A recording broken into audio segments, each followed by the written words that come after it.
in this morning session.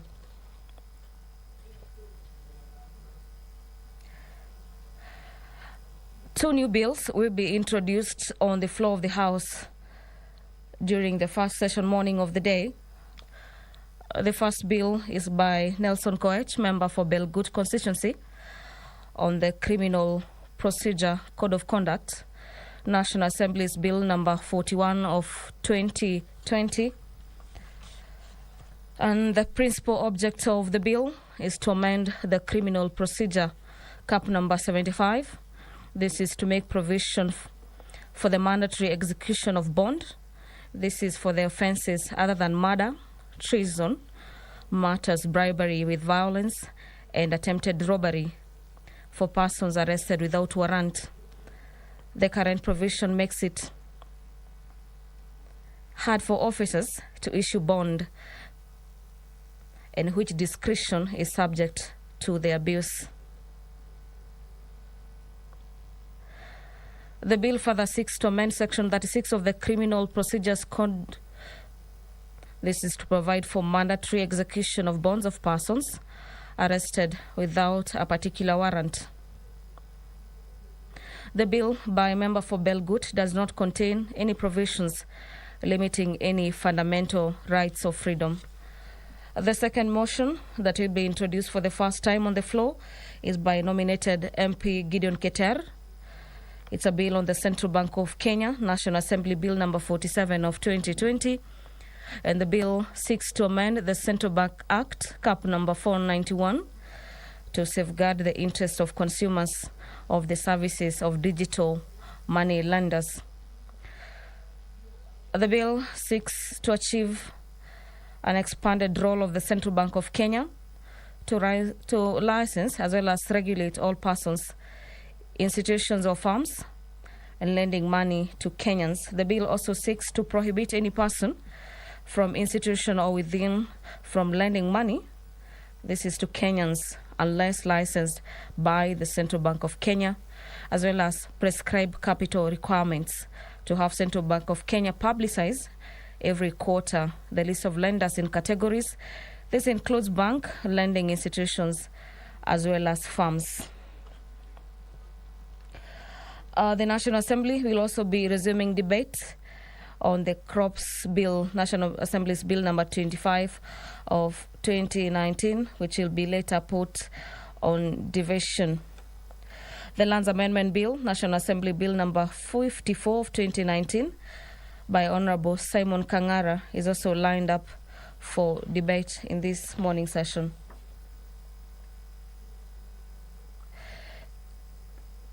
A bill by Kikuyu MP Kimani Ichung'wah will also be moving to the second reading. It's a bill on the labor relations, National Assembly Bill number 18 of 2019, as well as a bill by Honorable Rigathi Gachagua on the public procurement and asset disposal, as National Assembly Bill number 36 of 2019.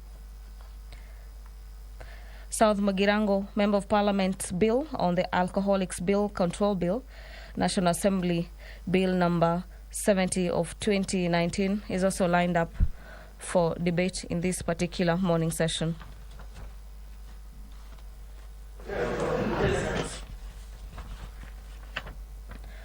Pursuant to the provisions of Standing Number 42A, subsection 5,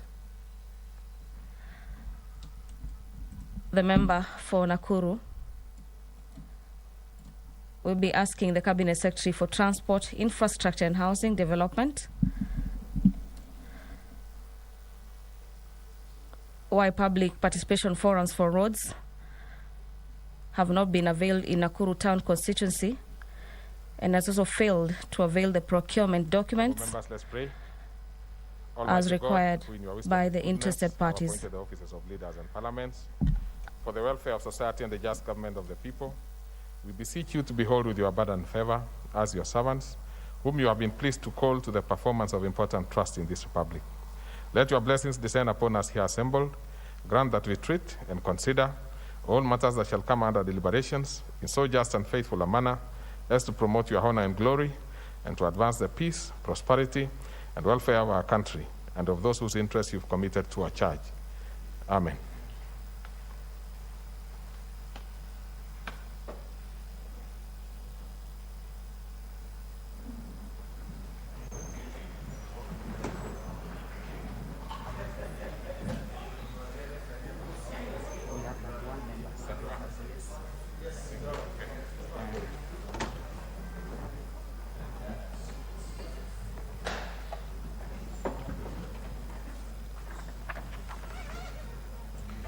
Honorable members, we are just short of the required quorum, and I order the bell to be rung for 10 minutes.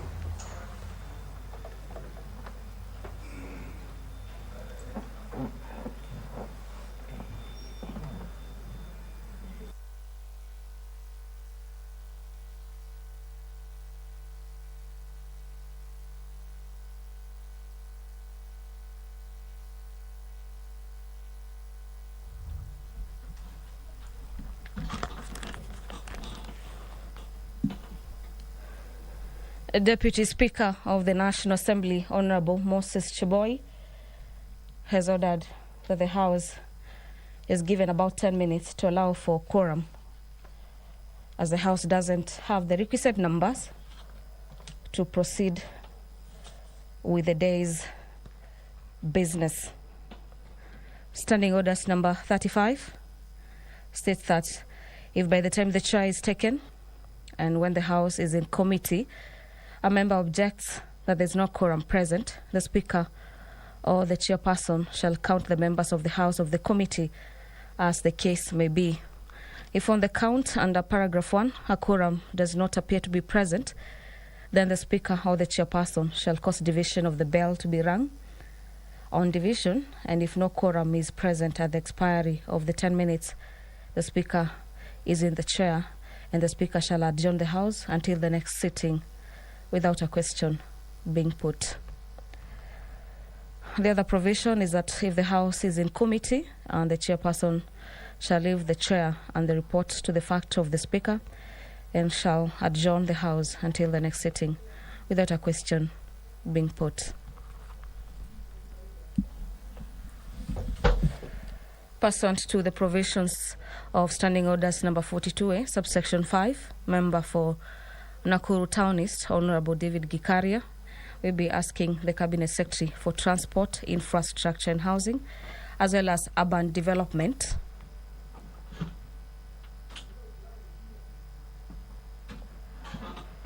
to explain why the management of Kenya Urban Roads Authority, Kura, South Rift Branch, has not been holding public participation forum.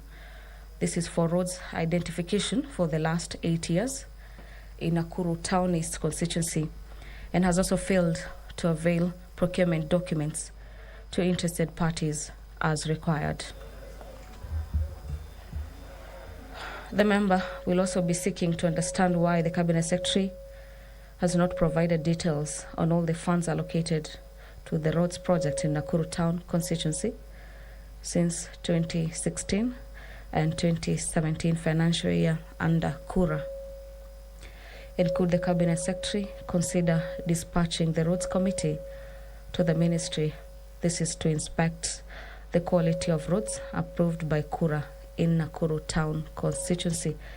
Those particular questions will be replied before the Departmental Committee on Transport, Public Works and Matters Housing.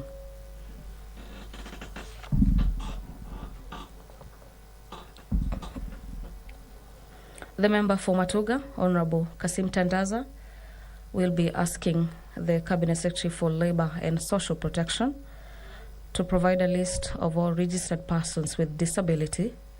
This is in his Matuga constituency, indicating the nature of disability and the category of each case of disability. The member will also be asking what the action the ministry has taken. This is to ensure that all persons with disability in Matuga constituency are registered.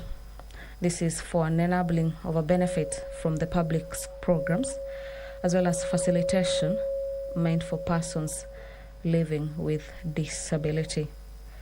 That particular question will be replied before the Departmental Committee on Labour and Social Welfare.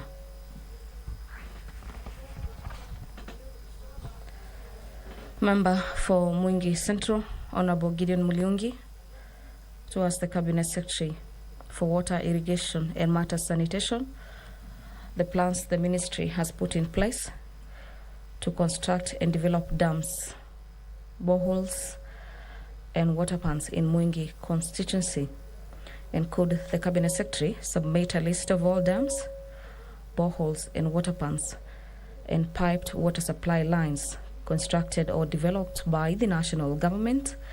This is in Mwingi Central West and Mwingi North constituencies for the 2017-2018 financial year up to date. That particular question will be replied by the Departmental Committee on Environment and Natural Resources. Members of Parliament continue to streaming in the chamber to add to the requisite number for the House to commence its business. Member for Mwatate, Honorable Andrew. We have the numbers, so the business quorum can begin. has been attained. I'll now hand you over for the live broadcast. Enjoy your viewing. Members, please, order members. Let us maintain some silence. Proceed. Order number 1, administration of oath. Order number 2, communication from the chair. Order number 3, messages. Order number 4, petitions. Order number 5, papers. Leader, is it the leader of majority or the majority whip? Majority whip?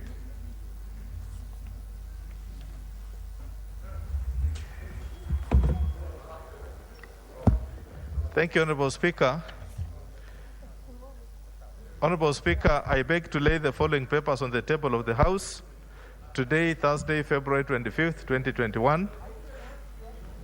A, the Crops Sugar General Amendment Regulations 2020 and the explanatory memorandum from the Ministry of Agriculture, Livestock, Fisheries and Cooperatives. B, the report of the Auditor General and financial statements on donor-funded projects for the year ended 30th June 2020 and the implementing agencies. 1, the United Nations Population Fund, UNFPA, 9th country program for Kenya, Ministry of Health.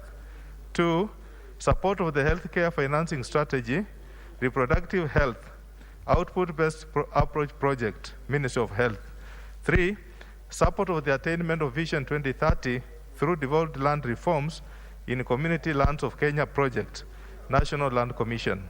4, Kimira Oluch, Smallholder Farm Improvement Project, State Department for Regional and Northern Corridor Development. 5, Lake Victoria Environmental Management Project Phase 3 Project, Ministry of Environment and Forestry. 6, Smallholder Dairy Commercialization Program. 7, Infrastructure Finance and Public-Private Partnership Project, the National Treasury. 8, Microfinance Sector Support Credit Project, the National Treasury. 9, Public Financial Management Reforms Program, the National Treasury. 10, Program for Rural Outreach of Financial Innovations and Technologies, Profit, the National Treasury. 11, Study and Capacity Building Fund Project, the National Treasury. 12, Technical Support Program, the National Treasury. 13, Financing Locally Led Climate Action Program, the National Treasury. 14, Financial Sector Support Project, the National Treasury. 15, Global Fund Program to accelerate the reduction of TB, leprosy, and lung disease burden through provision of people-centered, universally acceptable and affordable quality services in Kenya, the National Treasury. 16, additional financing for the infrastructure finance and public-private partnership project, the National Treasury. 17, reduce morbidity and mortality caused by malaria in the various epidemiological zones by 2/3 of the 2015 level by 2020 program, the National Treasury. 18, technical assistance to enhance the capacity of the President's Delivery Unit, the Presidency, 19, East Africa Skills for Transformation and Regional Integration Project, State Department for Infrastructure. 20, East Africa Trade and Transport Facilitation Project, State Department for Transport. 21, Kenya Transport Sector Support Project, the State Department for Infrastructure. 22, National Urban Transport Improvement Project, State Department for Infrastructure. 23, Kenya Informal Settlement Improvement Project, State Department for Housing and Urban Development. 24, Nairobi Metropolitan Service Improvement Project, State Department for Housing and Urban Development. 25, Kenya Transport Sector Support Project, State Department for Infrastructure. 26, East Africa Trade and Transport Facilitation Project, State Department for Transport. 27, Northern Corridor Transport Improvement Project, State Department for Transport. 28, National Urban Transport Improvement Project, State Department for Transport. 29, Eastern Africa Regional Transport, Trade and Development Facilitation Project, State Department for Infrastructure. And lastly, 30, Kenya Urban Support Program, State Department for Housing and Urban Development. Thank you, Honorable Speaker. That was indeed quite a lot of papers being laid. Now let's have the Chairperson, Departmental Committee on Labor and Social Welfare.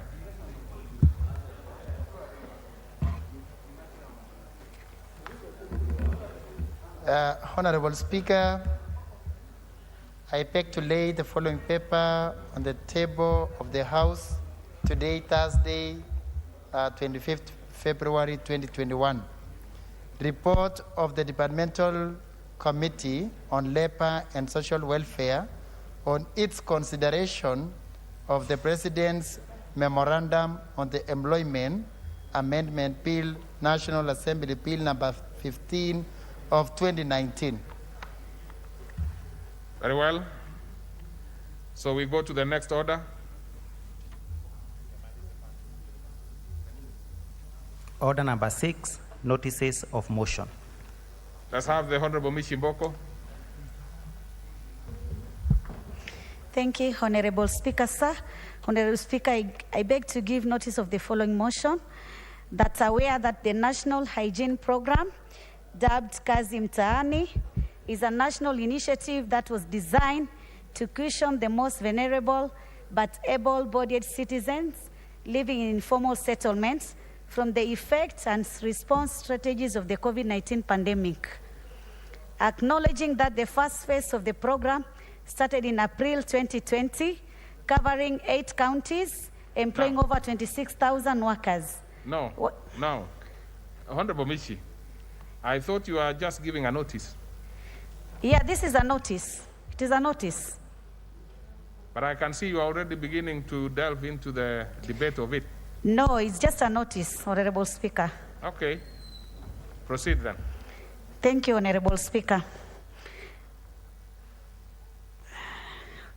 Honorable Speaker, strategy of the COVID-19 pandemic, acknowledging that the first phase of the program started in April 2020, covering 8 counties, employing over 26,000 workers, while the second phase, which began in July 2020, was expanded to cover 34 counties, employing over 200,000 workers, and was expected to run for 6.5 months.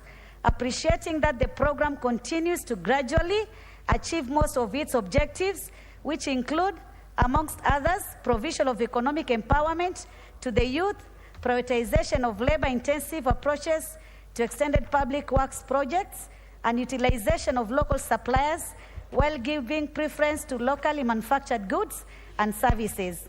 Cognizant of the fact that the program has greatly assisted in the reduction of social vices that arise as a result of poverty and idleness, such as drug abuse and emergence of criminal gangs. Concerned that the effects of the COVID-19 pandemic are still prevalent and the country will take a long time for the economy to restabilize. This House therefore resolves that the national government rolls out subsequent phases of the Kazi Mtaani program to cover all the 47 counties to address youth employment and further cushion the vulnerable members of society, and reviews the current remuneration of the workers in accordance with the wage order of 2018. Thank you, Honorable Speaker, sir. Very good. Now we go to the next order. Order number 7, questions and statements. On this particular order, we have only questions, and ordinary questions at that, and a special request by a member who is going to committee, the Honorable Member for Nyeri. Honorable Ngunjiri will have the first shot before then I go back to the order paper as it is. Proceed, Honorable Wambugu. Thank you. Thank you very much, Mr. Speaker, and for that consideration. My question is question 042 of 2021, and I ask the following to the Cabinet Secretary for Education. Question number 1, could the Cabinet Secretary provide a breakdown of disbursement of schools infrastructure funds since 2013, giving details on specific amounts allocated to each school in each county? 2, could the Cabinet Secretary also explain the criteria used to allocate and distribute such funds? Thank you very much, Mr. Speaker.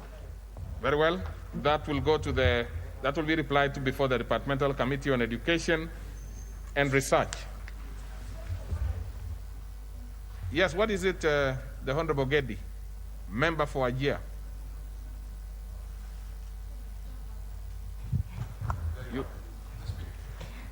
Mr. Speaker, it's a concern and I need your guidance. Honorable Wabugu is the Vice Chair Education, and he's asking the question, the committee that he's the Vice Chair. Is that in order? I think, well, that's a fair concern. It's a concern. It's a fair concern, but I'm looking at the Honorable Wambugu, both as the member for Nyeri Town and also the Vice Chair, that particular committee. Now, if he can confirm to us that he's asking that particular question as a member for Nyeri Town, then I think we are home. We can proceed. And then, because in any case, you know, members represent their constituencies. So, and sometimes, of course, they have to be hard to be representing them. Thank you very much, Mr. Speaker. I am asking that question as a member for Nyeri Town constituency. Thank you very much. Yes, and in any case, probably he asked for that. He asked the question before he became even the Vice Chair, so it's finding him there. So it's okay. I think we are okay with that. It will be answered before that particular committee which he sits in. But when it will be answered, it will not be you seated as a Vice Chair. Definitely it's going to be someone else, either the Chair or any other member. So let's proceed with the order as it was in the paper, the order paper. So we go to the member for Nakuru Town East. Thank you, Honorable Speaker. I rise to ask question number 018 of 2021, direct to the Ministry of Transport, Infrastructure, Housing, Urban Development and Public Works. Could the Cabinet Secretary explain why the management of Kenya Urban Roads Authority, South Rift Branch, has not been holding public participation forums for roads identification for the last 8 years in Nakuru Town East constituency and has failed to avail procurement document to interested parties as required? Could the Cabinet Secretary provide details on all the funds allocated to roads project in Nakuru Town East since financial year 2016-2017 under Kura? And lastly, could the Cabinet Secretary consider dispatching a committee of the ministry to inspect the quality of road work approved by Kura in Nakuru Town East constituency? Thank you, Honourable Speaker. Very well. That will be replied to before the Departmental Committee on Transport, Public Works and Housing. And after, when you take your seat elsewhere. The member for Nakuru Town East, the seat you are sitting on is designated specifically to an individual, not the county. So let's proceed. The next one will be by Honorable Member for Matuga. That's Honorable Kasim Tandaza. Proceed. Thank you, Honorable Speaker. I stand to ask question 024 of 2021 to the Cabinet Secretary for Labor and Social Protection. 1, could the Cabinet Secretary provide a list of all registered persons with disabilities in Matuga constituency, indicating the nature of the disability and the category in each case of disability? 2, What action has the ministry taken to ensure that all persons with disabilities in Matuga constituency are registered to enable them to benefit from public programs and facilitations meant for persons living with disabilities? Thank you, Honorable Speaker. Very well, that will be replied to before the Departmental Committee on Labor and Social Welfare.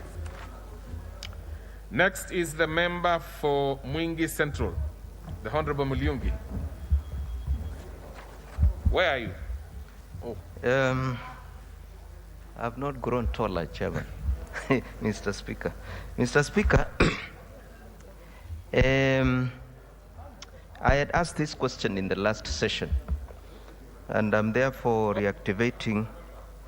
What is this congregation that is somewhere here? There is a congregation there, and all members must always face the speaker, not the other way around. Proceed. Thank you, Mr. Speaker. Mr. Speaker, I'm saying I had asked this question in the last session, and I'm therefore reactivating the question. The question is is question number 03 of 2021, and it is directed to the Cabinet Secretary for Water, Irrigation and Sanitation. Number 1, what plans has the ministry put in place to construct and develop dams, boreholes and water pans in Mwingi Central constituency? Number 2, could the Cabinet Secretary submit a list of dams, boreholes, water pans and piped water supply lines constructed or developed by the national government in Mwingi for the financial year 2017/18 to date? Thank you, Chairman. Very well, that will be replied to before the Departmental Committee on Environment and Natural Resources. And the chair of that particular committee is asked to fast track this one so that the Honorable Mulyungi does not have to reactivate it again. So let's go to the next one by the member for Mwatate, the Honorable Mwadime, has requested that the question is deferred because he's attending a committee, and that is done. So we go to the member for Jomvu, Honorable Twalib Badi. Thank you, Mr. Speaker.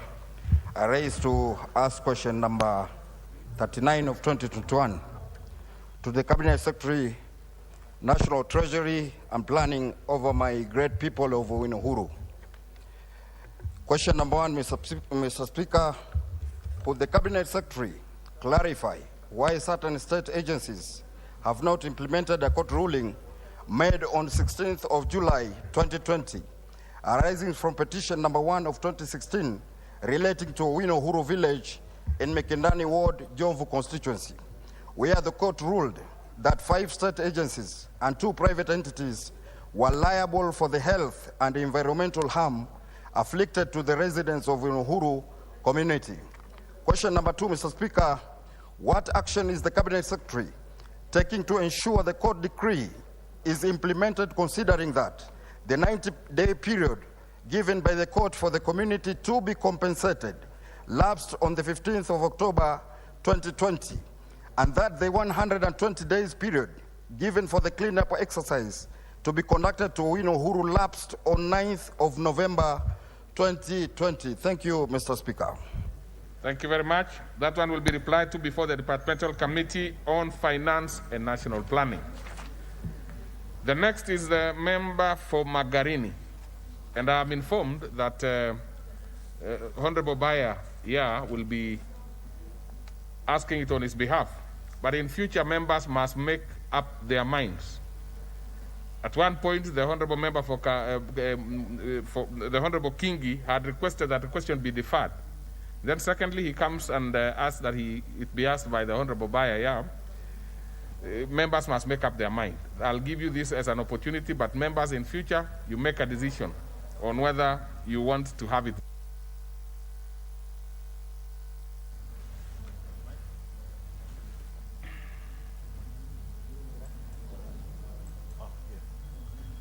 Thank you, Mr. Speaker. I'd like to ask on behalf of the Honorable Member for Margarine, Michael King, question 050 of 2021. Could the Cabinet Secretary explain why most land adjudication exercises carried out in Magarini constituencies disadvantage the local residents by either displacing them or denying them their rightful parcels of land? The second question, when will the ministry undertake an audit of the adjudication exercise of Chakama Phase 1 and Chakama Phase 2 in Chakama location of Magarini constituency with a view to ascertaining that it was fairly and free of irregularities? I thank you, Honorable Speaker. Very well. That will be replied to before the Departmental Committee on Lands. Next is the member for Changamwe. Thank you, Mr. Speaker. Order. What is it, the Honorable Gedi? What is it, Leader Minority? Mr. Speaker, I've just noticed there's a strange object on the seat of the Leader of Majority, and I was wondering what it is.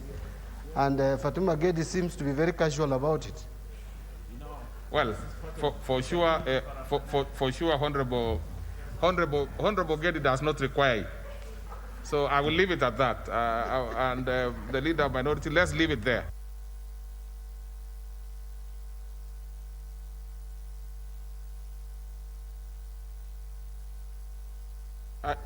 I thought I've resolved your issue. Mr. Speaker, of course, Mbadi is excited about that because he's the one who requires that.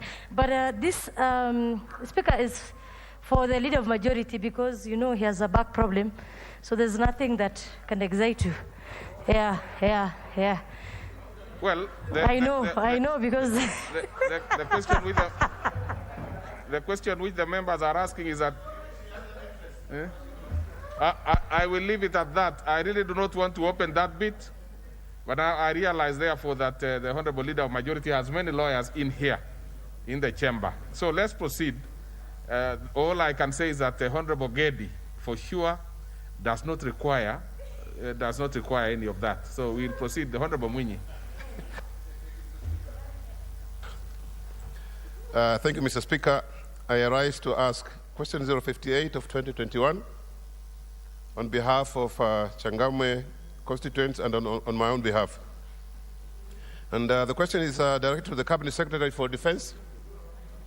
Could the Cabinet Secretary state how many persons were recruited into the Kenya Defense Forces, KDF, how the recruitment slots were distributed among the 290 constituencies, and the criteria used in distributing the slots in the just concluded KDF recruitment exercise in the country?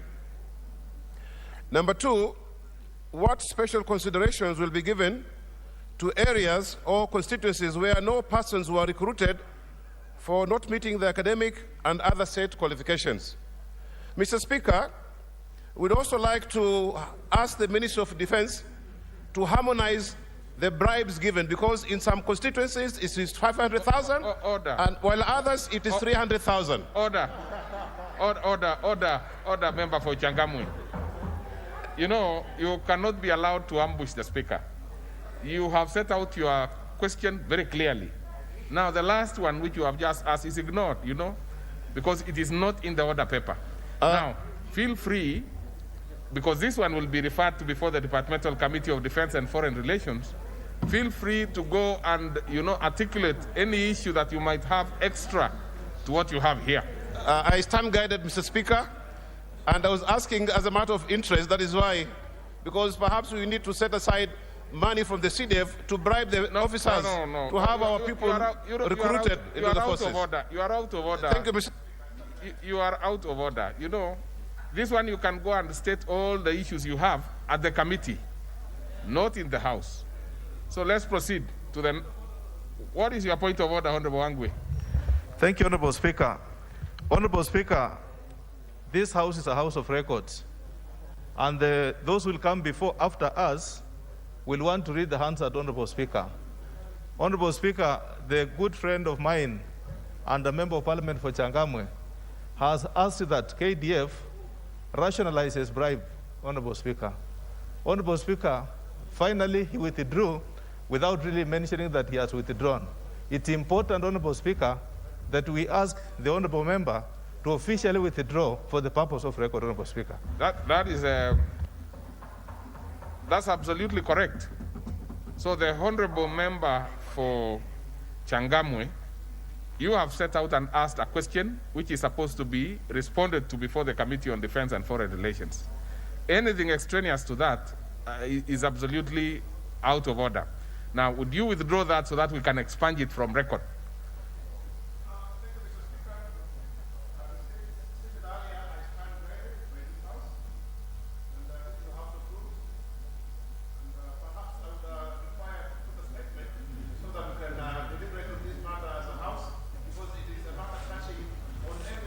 No, just withdraw. Yes. Now that it has been withdrawn, it is expired from record. The question will remain as is in the order paper. Strange. So the honorable members, you don't even need to have a statement. You will go and when it's being responded to at the committee, you can have all those issues. You can raise them freely within the rules of the House. So let's proceed to the next one by the member for Githunguri, the Honorable Kago. Thank you, Honorable Speaker. Honorable Speaker, kindly allow me first to convey a message of heartfelt condolence and sympathy to the family members, relatives, and the people of Juja constituency for the loss of their Member of Parliament, Honorable Francis Munywa Waitito. Okay, that would be fine. That's that far. Ordinarily, you would not be allowed to do that because, you see, we had an opportunity to do it when the matter was brought by the Speaker. Now, because you are supposed to ask that question, thank you. So Thank you. let's proceed from there. But I was a little soft because I understand he is in your neighborhood, yes. So Proceed. thank you very much. I arise to ask question 062 of 2021 to the Cabinet Secretary, Department Committee, Honorable Speaker, I ask question 062 of 2021.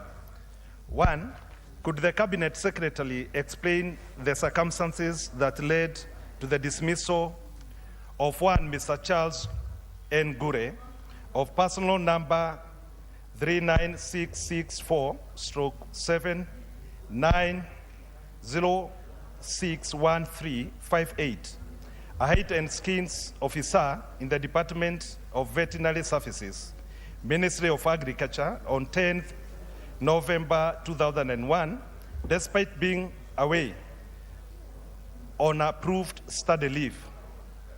Could the Cabinet Secretary outline what procedures were followed in establishing the whereabouts of the officer before dismissing him from the service?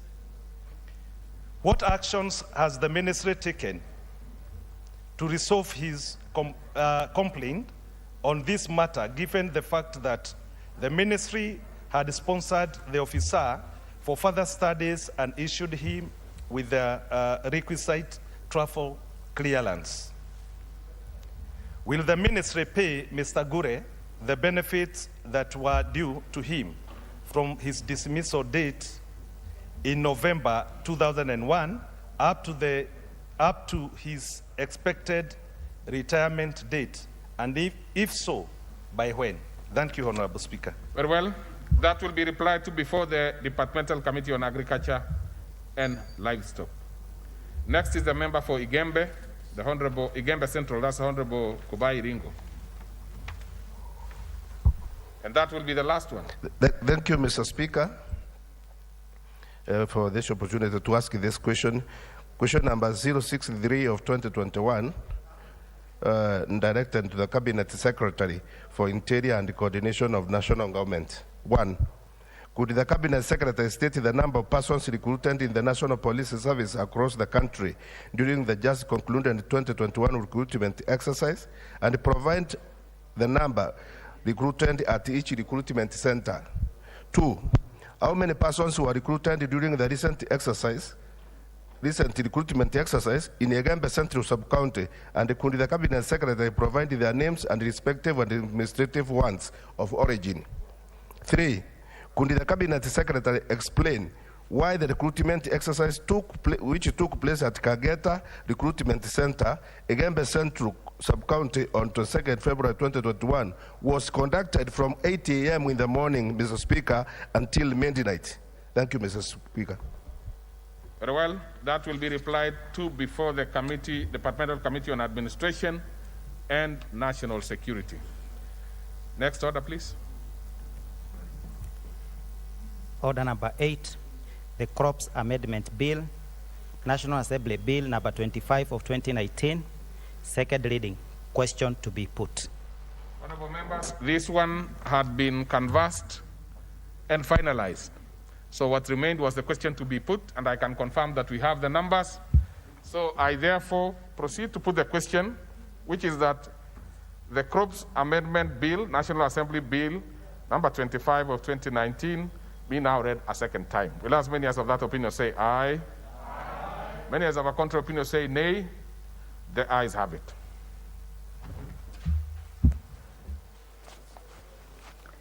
A bill for an act of parliament to amend the Crops Act. Next order.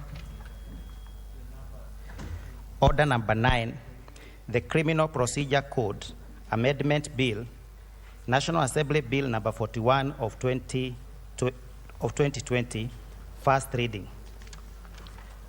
A bill for an act of parliament to amend the Criminal Procedure Code Act. Next order. Order number 10, the Central Bank of Kenya Amendment Bill, National Assembly Bill number 47 of 2020, first reading. A bill for an act of parliament to amend the Central Bank of Kenya Act and for connected purposes. Next order. Order number 11, the Land Amendment Bill, National Assembly Bill number 54 of 2019, second reading. Resumption of debate. Now, on this particular one, we are resuming debate. We have a balance of 1 hour and 52 minutes. And members be warned that who have spoken should not be speaking to this one. Otherwise, they will be floating the standing orders. So let's proceed. I see the Honorable Manzo Gitonga. Had you spoken to it? Proceed then. Thank you, Mr. Speaker, for giving me an opportunity to speak on this amendment bill of 2019 by the Honorable Kingara. Mr. Kingara, Honorable Kingara has made proposals to amend the Land Bill, the Land Act of 2012. And Honorable Speaker, what I understand from what he's proposing is that when you have a big piece of land and you want to surrender it for development, such like building a new city like Konza, then you have it means part of the installations to be built are public utilities such as schools, hospitals, and playground. And what happens in such a case? You find new titles have been issued to new developers, but when it comes to the public utility, Mr. Speaker, that particular utility is not given a title. And what Honorable Kingara is seeking to cure is to make sure that title is given priority, Mr. Speaker.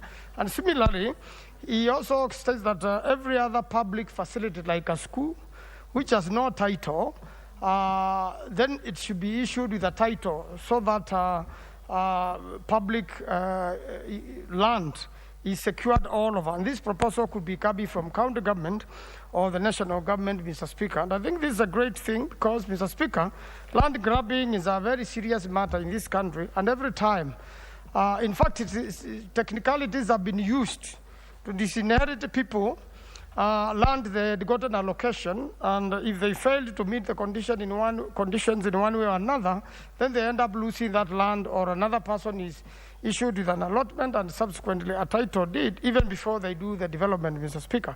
And therefore, we have some loose ends in this law, Mr. Speaker, which is important to be cured now. And I think, Mr. Speaker, this is a great amendment, and it covers a lot of land all over the country, especially where there are schools, hospitals, or lands just simply set aside for public utility. And for that matter, Mr. Speaker, you realize that allocation of public land, as is given under Section 12 of the current Act, has some deficiencies and loopholes, which canny people or smart people can use those loopholes and acquire public land. And this is what it is seeking to cure, Mr. Speaker. There have been cases where you have seen public land reallocated. Either it is, for whatever purpose it has been allocated for, there is excess land, or at times, you know, highly connected people have just a appetite for public land. And for that matter, this law is seeking to cure that. And although it had been moved in 2019, Mr. Speaker, I still believe wherever county governments are involved, then this matter should still go to the Senate, because part of it will largely affect what is happening in the counties. Mr. Speaker, the counties have a lot of trust land under their custody. And the county government could easily take advantage and give this land to private developers or any people who want to do development, Mr. Speaker. And although there's a requirement that 10% must be surrendered for public development, a lot of times it is not happening, Mr. Speaker. And at times also, public land is allocated, let's say, for school or nursery. And then after some time, Mr. Speaker, it is recovered and a title deed issued, or its records just disappear, Mr. Speaker.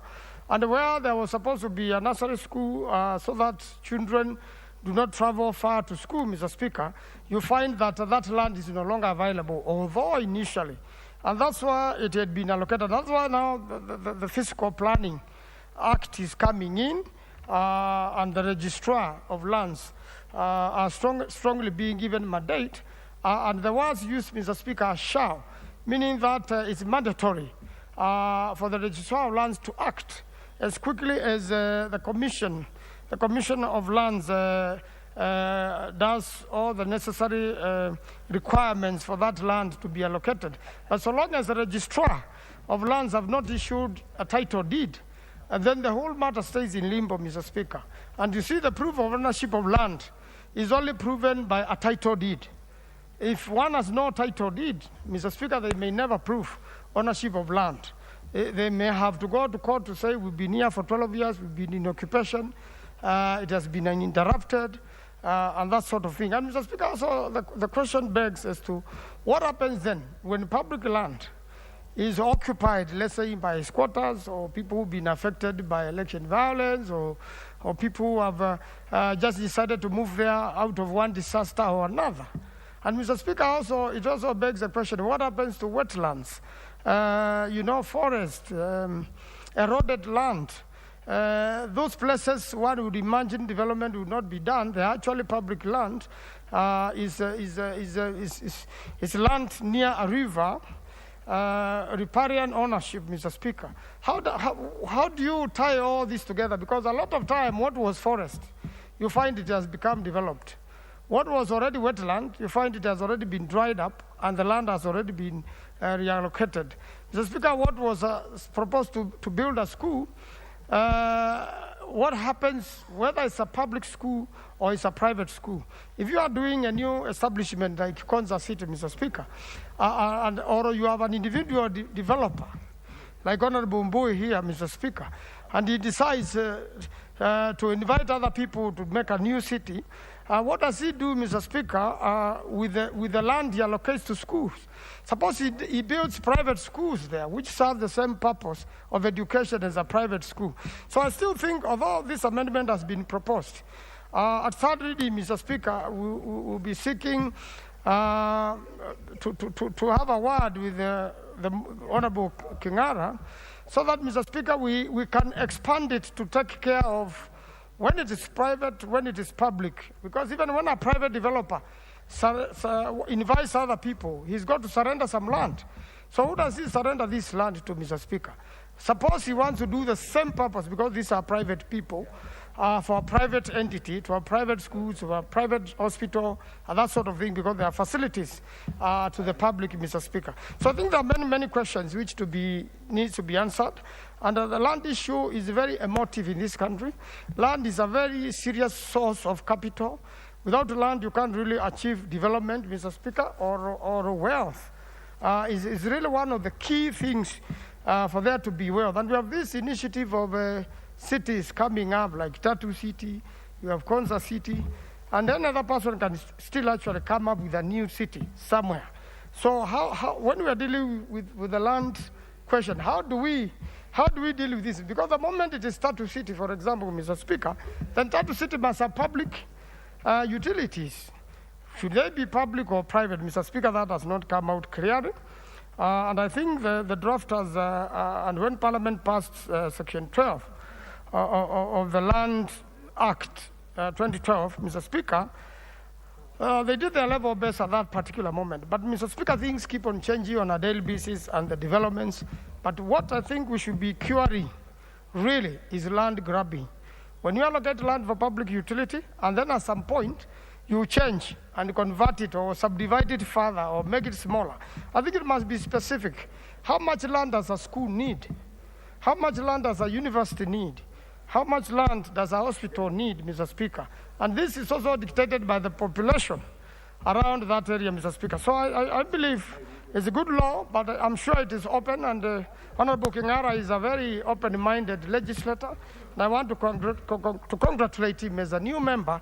He's really made an effort to change, and I believe a lot of things in the country, and I believe this is also happening at his constituency, and that has motivated him, and while it assists his constituency, it's also going to assist the whole country. I thank you, Mr. Speaker. Okay, next is the Honorable Murugara Gitonga.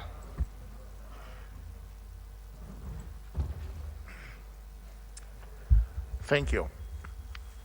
Thank you, Mr. Speaker.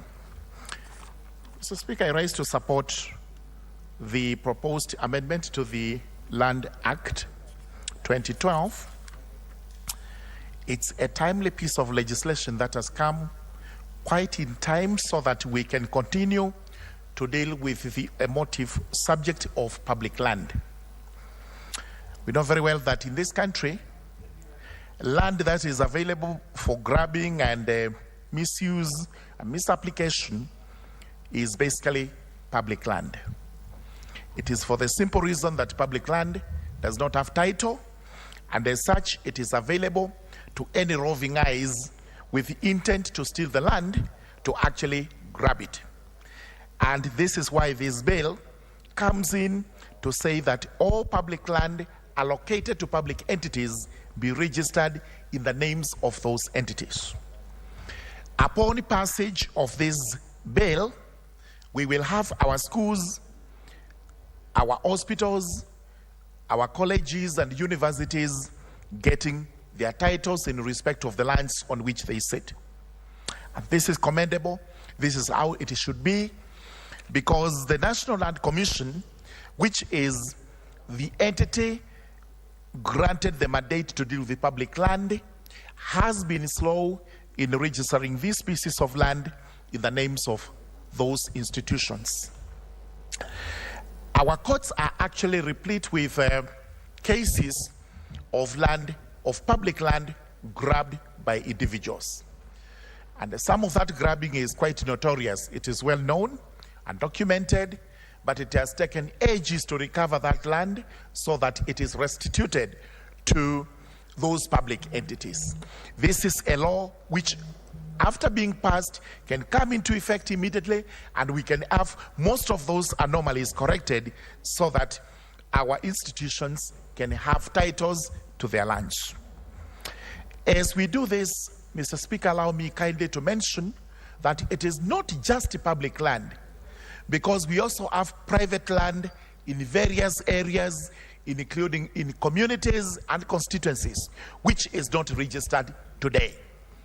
And it is pathetic for us to be discussing on Kenyans having land which has not been titled. It's important I raise the case of my constituency, Tharaka constituency, where we still have large pieces of land that are not demarcated, that are not adjudicated, and that are not registered. I have been following up this matter with the Minister of Lands. I have been promised that there would actually be the process of registering that land would start immediately and would be executed, but that is better said than done. The net effect of this is we have lands, especially where my county, Tharaka Nithi, borders with Meru County, which is not registered. And that land belongs to residents of Tharaka constituency. And more often than not, you hear there are skirmishes between the communities because others are eyeing land that is not registered. I don't know whether with a view to grabbing it or with a view to getting themselves registered, but sincerely not with any good intent. So I would call upon the Ministry of Lands to extend their services to my constituency, to areas which I can name as a division known as Turima, a location known as Karocho, a division known as Mukothima, a location known as Doroni, where title deeds should now be issued to residents. This will be in consonance with the debate we are having here that public land should actually be registered to public institutions, while private land should be surveyed, demarcated, and registered to private individuals. That way, the sanctity of land, the sanctity of title deeds would actually be upheld, because land as a factor of production in any economy is extremely important. There cannot be any meaningful development, any meaningful progress without titles being issued to residents, to owners of land who have not been titled. Therefore, as we title our institutions so that we stop land grabbers, thieves of land, whoever it is who wants to get land improperly. Likewise, we should move to title lands in the country, private lands that are not titled, so that every citizen can actually enjoy that factor of production known as land. With those remarks, Mr. Speaker, I do support. Well, Honorable Professor Odul Odhiambo. Thank you, Mr. Speaker, for the opportunity to contribute. And I think record should be a little clear to, there is a name which is associated with you more. So Jacqueline should be on record. So proceed anyway, Professor. Yeah, thank you. Yeah, thank you, Mr. Speaker. I think that indeed is true. But in the interest of supporting the African culture, if the other names appear, Mr. Speaker, we would be happy to work with them. Thank you, Mr. Speaker. I'd like to take the opportunity to contribute and support the amendment of Land Act 2012 and to thank the Honourable Member for drawing attention to this extremely important area.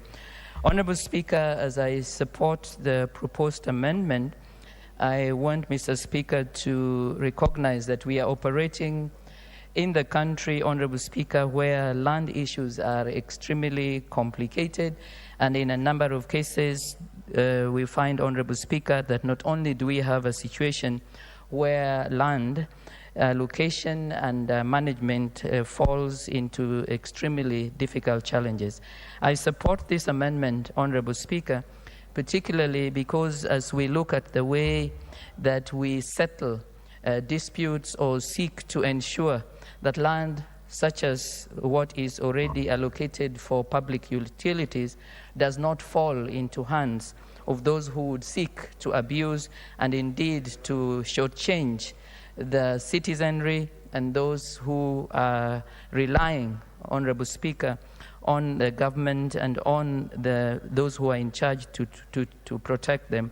I particularly, Honourable Speaker, would like to support this Amendment Act because, as has been indicated by other honourable members, land issues are not only emotive, Honourable Speakers. Whenever we have any dispute such as would arise in the absence of this kind of legal specification, we find that people, citizens, are at the mercy, sometimes, Honorable Speaker, of the court, other times, Honorable Speaker, of titles, as we are talking about here, and in a number of cases where we find that it is extremely impossible even to determine which title is original and which other seems to be appropriate. And therefore, Honorable Speaker, my major reason for supporting this amendment is that when we look at the way that tribunals or disputes or conflicts are addressed, we find, Honorable Speaker, that we had before an opportunity where we had a tribunal that would address issues. But, Honorable Speaker, we find that the tribunal was really removed and replaced by the magistrates court that was given jurisdiction.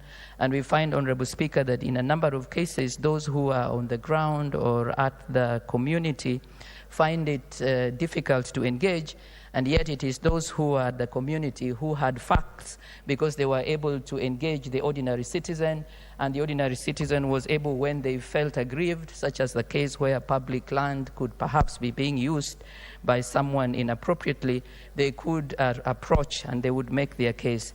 We find, Honorable Speaker, that when the magistrate court was given the jurisdiction to handle those disputes, Honorable Speaker, we now find many cases where the disputes are not resolved because the court system not only sometimes becomes extremely intimidating, but in a number of cases, Honorable Speaker, we find that the very people themselves who could have been able to address this are not able to. Honorable Speaker, in addition, we do know that even when we look at issues of land, they tend to be extremely adversarial, and at the end of the day, proof of ownership or even protecting the land in the interest of the people becomes extremely difficult.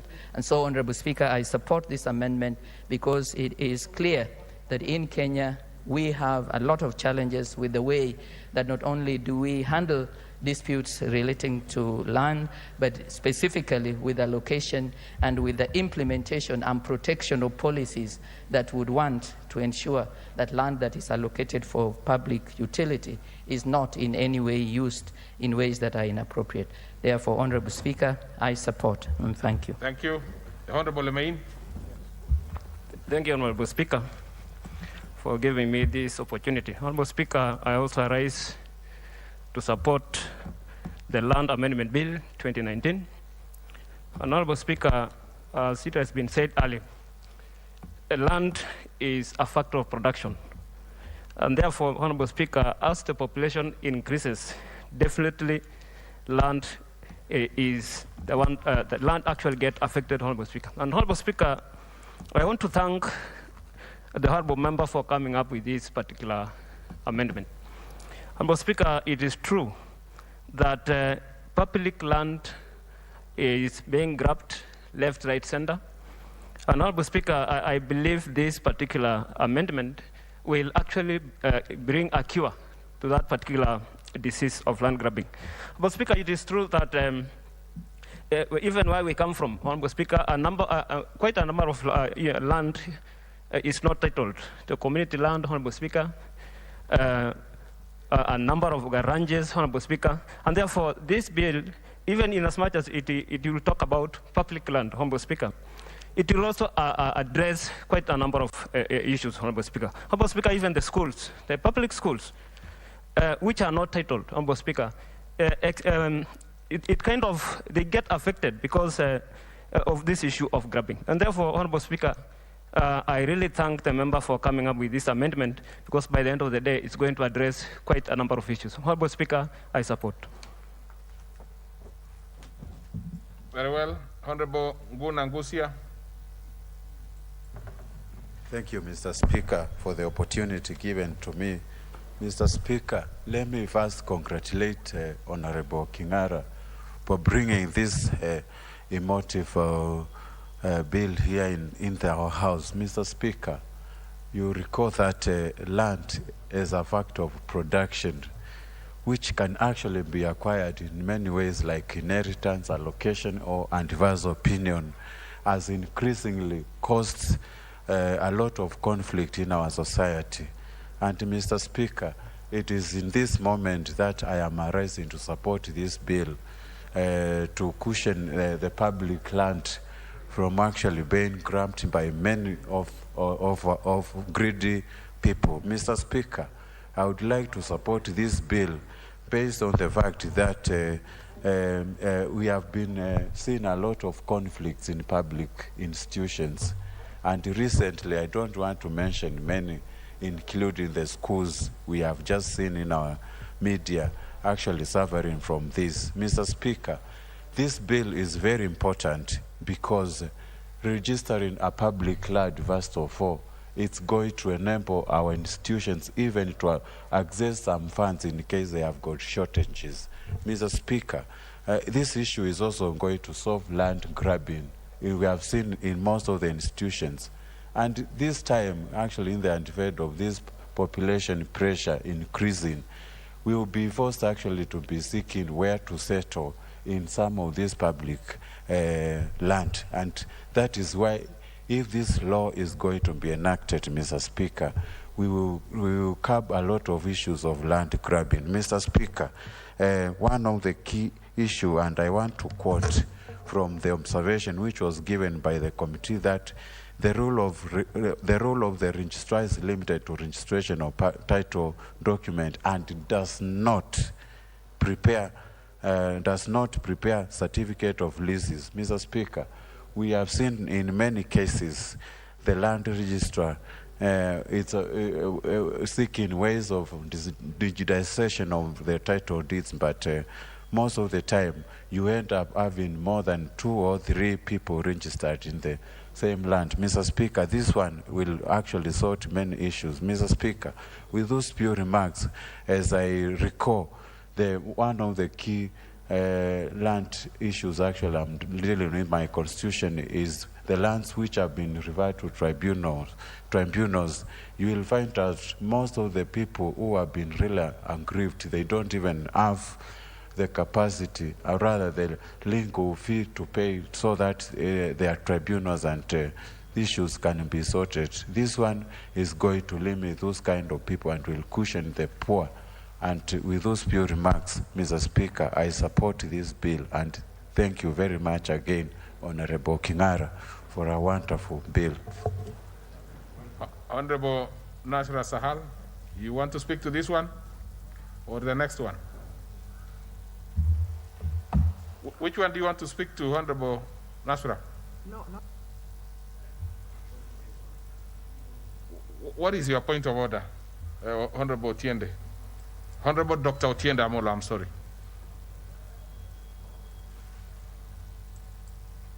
We seem to be having a problem with your gadget there because I'm trying to give you. So maybe we go to the next one somewhere there. Okay, thank you.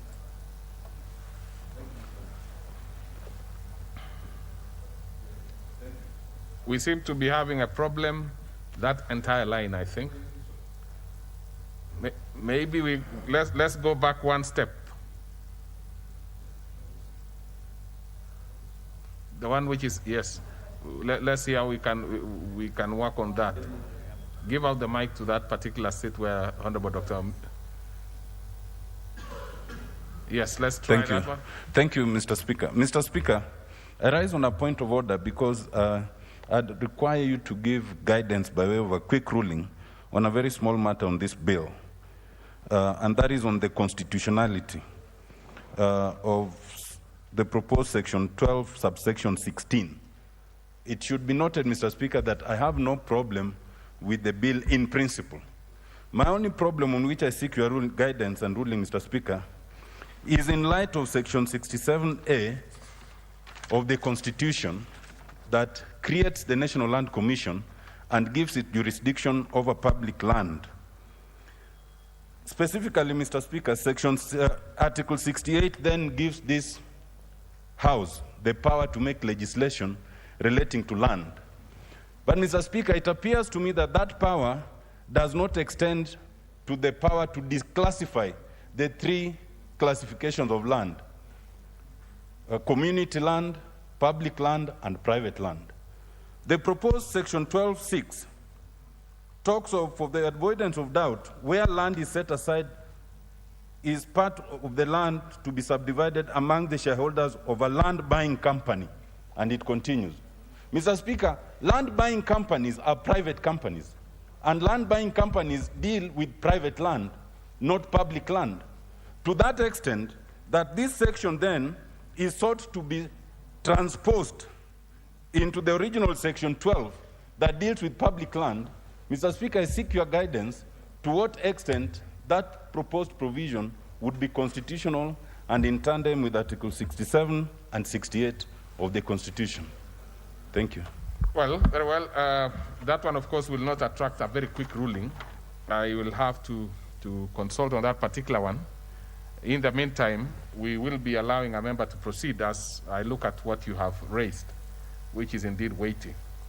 So let's go to the, I have to go to my right now.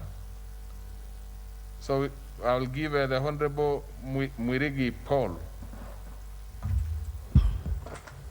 Thank you, Mr. Speaker, for giving me this opportunity to contribute to this bill, Mr. Speaker.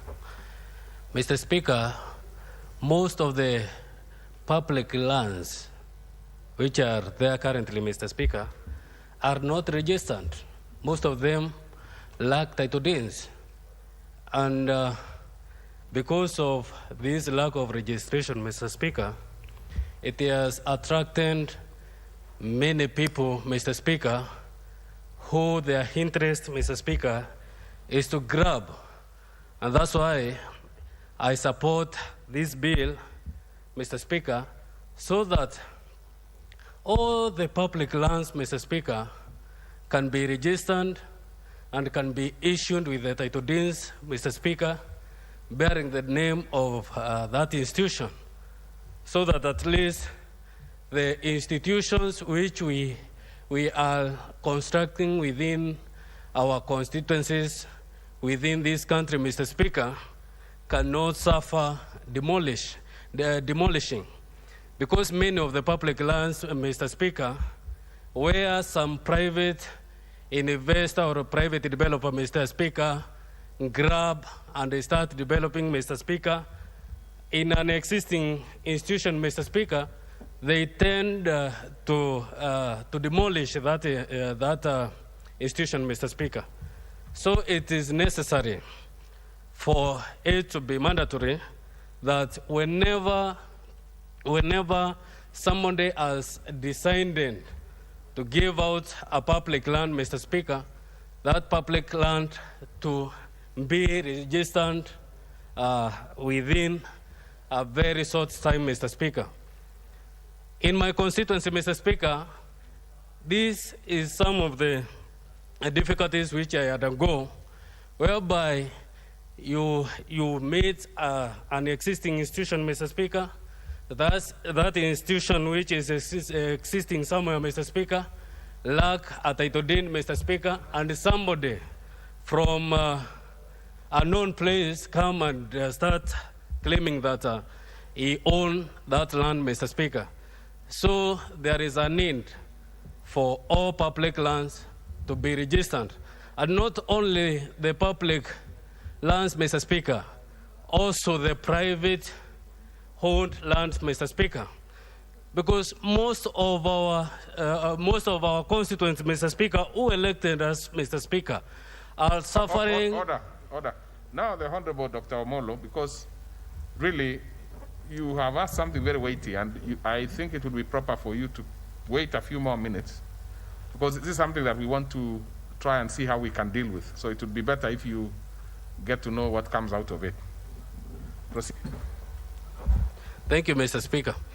Mr. Speaker, most of the private land also in this country, Mr. Speaker, I think the highest percentage, Mr. Speaker, are the lands which are owned by individuals, Mr. Speaker, without title deeds, Mr. Speaker, which is supposed, or the work which is supposed to be undertaken by the lands, Mr. Speaker, to register all the private land, Mr. Speaker, so that at least the people also can have the ownership of their own land, Mr. Speaker. Mr. Speaker, in my constituency also, most of the people who elected me, Mr. Speaker, suffer a lot because of the boundaries, Mr. Speaker, and title deeds, Mr. Speaker. So it is the right time, Mr. Speaker, to support this bill so that when this bill is enacted also can help our people to own their lands. It can also help the government also to develop some institutions within these public lands. Because most of the areas, Mr. Speaker, when the government tend to develop a certain facility, Mr. Speaker, they lack somewhere to allocate or to give so that that place can be constructed, Mr. Speaker. And the lack of the land or the lack of a place to build, Mr. Speaker, is contributed by the grabbing of those public lands, Mr. Speaker.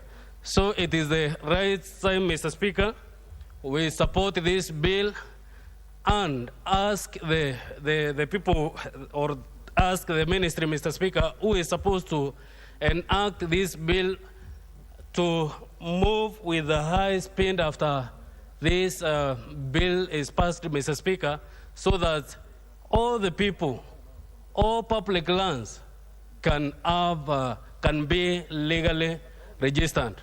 With those few remarks, Mr. Speaker, I beg to support. Thank you.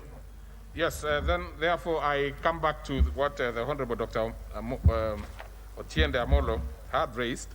It is, it's really weighty because it is something that goes to the core of this particular bill which we are debating. Now, looking at the matter you raised at section 16, you bring in the issue of, a shareholder's property being private, which is indeed true. But we are also trying to look at how about those particular portions in this shareholder's land which are taken to be public land, which is, of course, is mandatory that those ones are issued. Well, those are the things we are trying to apply ourselves to, but I do not want to rush it, Dr. Amolo. What we will do is that we will proceed as we apply ourselves fully to this one. I was trying to imagine that probably we don't need to put the question, but then that will stop it for no absolute reason. We could still even proceed and put the question, but do not take it to the committee before your matter has been resolved. So I think, so that we don't take a rush on it and we apply our minds fully. It is a weighty, issue that you have raised. So that I can promise will be done. So before it goes to the committee, if we decide that we are going to put a question, we will, but it will not go to the committee before we make a ruling on that particular one. So I think that is that okay with you, the Honorable Senior Counsel? We have to follow you all over with the, yes. What is your point of order, Honorable Kingola? Thank you, Mr. Speaker. I've just looked at the bill, and I'm imagining this number 16, and I am sure the Honorable Kingara will agree with me. What he meant in a subdivision, Mr. Speaker, and what was in the Land Act. In any subdivision, for example, if it is 40 acres, a land agent or a broker is subdividing, you are supposed to surrender 10% of that land. And that is what he's saying in number 16, that they should not be allowed to sell before they issue or they register that 10%, which is perceived to be public land. I think that's where it's coming from. So, Mr. Speaker, I listened to the senior counsel very well, and I think there is no way and anywhere that is contradicting Section 67 of the public land. So, Mr. Speaker, unless the drafter of this amendment clarifies if that is what it means, then Honorable Otiende will be right, and the point he rose therein will apply to this. Yes, that's exactly almost what I indicated earlier. that I was looking at it from that point of view that yes, a property which is subdivided among the shareholders is definitely private, definitely. But there is that portion which belongs to the public. So that is exactly what we are trying to, unless of course the Honorable Amolo quickly withdraws from that position which he has taken, we would want to happily make a ruling on it. But if he's convinced, of course, it is perfectly fine. Now, maybe I'll give two more members, Honorable Kingara and then another member, and then see if we get some agreeable ground. If we are not, then I will definitely proceed and give it a ruling in due course. Honorable Kingara, what is your position on it? What is it that you are, because we are trying to get what you had in mind. It looks like it is in black and white, but probably you have the spirit of it. Thank you very much, Mr. Speaker. Actually, I hold the bill very positively, and I appreciate all the deliberation, contribution, and even support, even disagreement, because it's part of life. For me to be very, very clear, actually, I come from an area where the entire land, that is Iloilo, was coffee plantation, tea plantation, and sisal plantation, not tea, sugar plantation. Mr. Speaker, sir, if you go to Iloilo, there's no more sugar, there's no more sisal, there's no more coffee. Actually, the last coffee was there's 15,000 acres which belonged to Tatu City, which have just become Tatu City. Mr. Speaker, it is out of that. I come to find that most of the land was eaten. We have no land for school.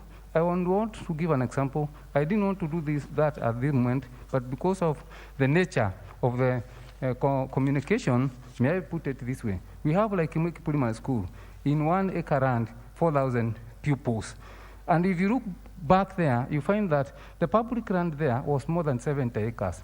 Mr. Speaker, at that time, when the land in Igeburai was private land, and through the registration that time, 70 acres or something of that nature was set aside as public land from private land. And Mr. Speaker, now you can't see the 70 acres. Okay, so that's the nature. It is the small element where private land have to give at least some. Okay. That is, honorable member, thank you very much. He said, okay, I think you are going the direction of the honorable. That's that's the spirit. Let me get the last one here, and then that's the honorable TJ. Mr. Speaker, allow me to support the Speaker in the manner in which you have proceeded on this point of order raised by Honorable Otiende. It seems that, of course, it is clear that Honorable Otiende has a point, a constitutional point, in the sense that this legislation seems to be giving Parliament jurisdiction to interfere with an unalienable property which is private. And that is unconstitutional because what is private property may not be interfered with unless provisions of the Constitution have been applied. But I think in the benefit of the spirit that the promoter has spoken, we do not need to kill it at this stage. I think this is how legislation is done. Sometimes legislation could be badly done at the raw stage, but it is processed and properly done at committee stage. So, for example, someone can come and rightly come with an amendment to delete Section 16, for example, and that does not hurt. That does not make us now leave or avoid discussing this bill, but it would only lead to a further amendment by deleting Section 15. But you see, you don't even have to delete 16 if you read it properly. The problem is that the promoter of the bill has used terms which are not known in conveyance circles. For example, this thing called land set aside, we should have called it surrender. That way we would have understood what we are talking about. But you see, we have given it a layman term and called it where land set aside is part of land to be subdivided.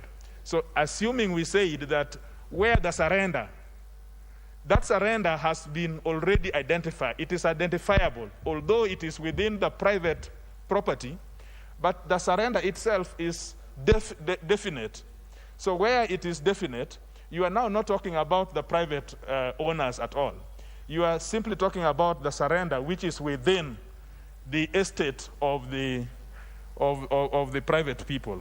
So I think that probably, to be fair to the promoter of the bill, we probably may want to think through it, and where members want to improve it, should improve it by way of committee amendments, rather than to guillotine it for its unconstitutionality. Okay, Leader of Majority Party. Thank you, Honorable Speaker. Honorable Speaker, I heard the comments and I agree with your ruling that we need some time. But I'm also cognizant of the fact that indeed the matter was picked by the Committee on Land. And if you look at the report, in fact on page 5, they are actually proposing some amendment on that same matter.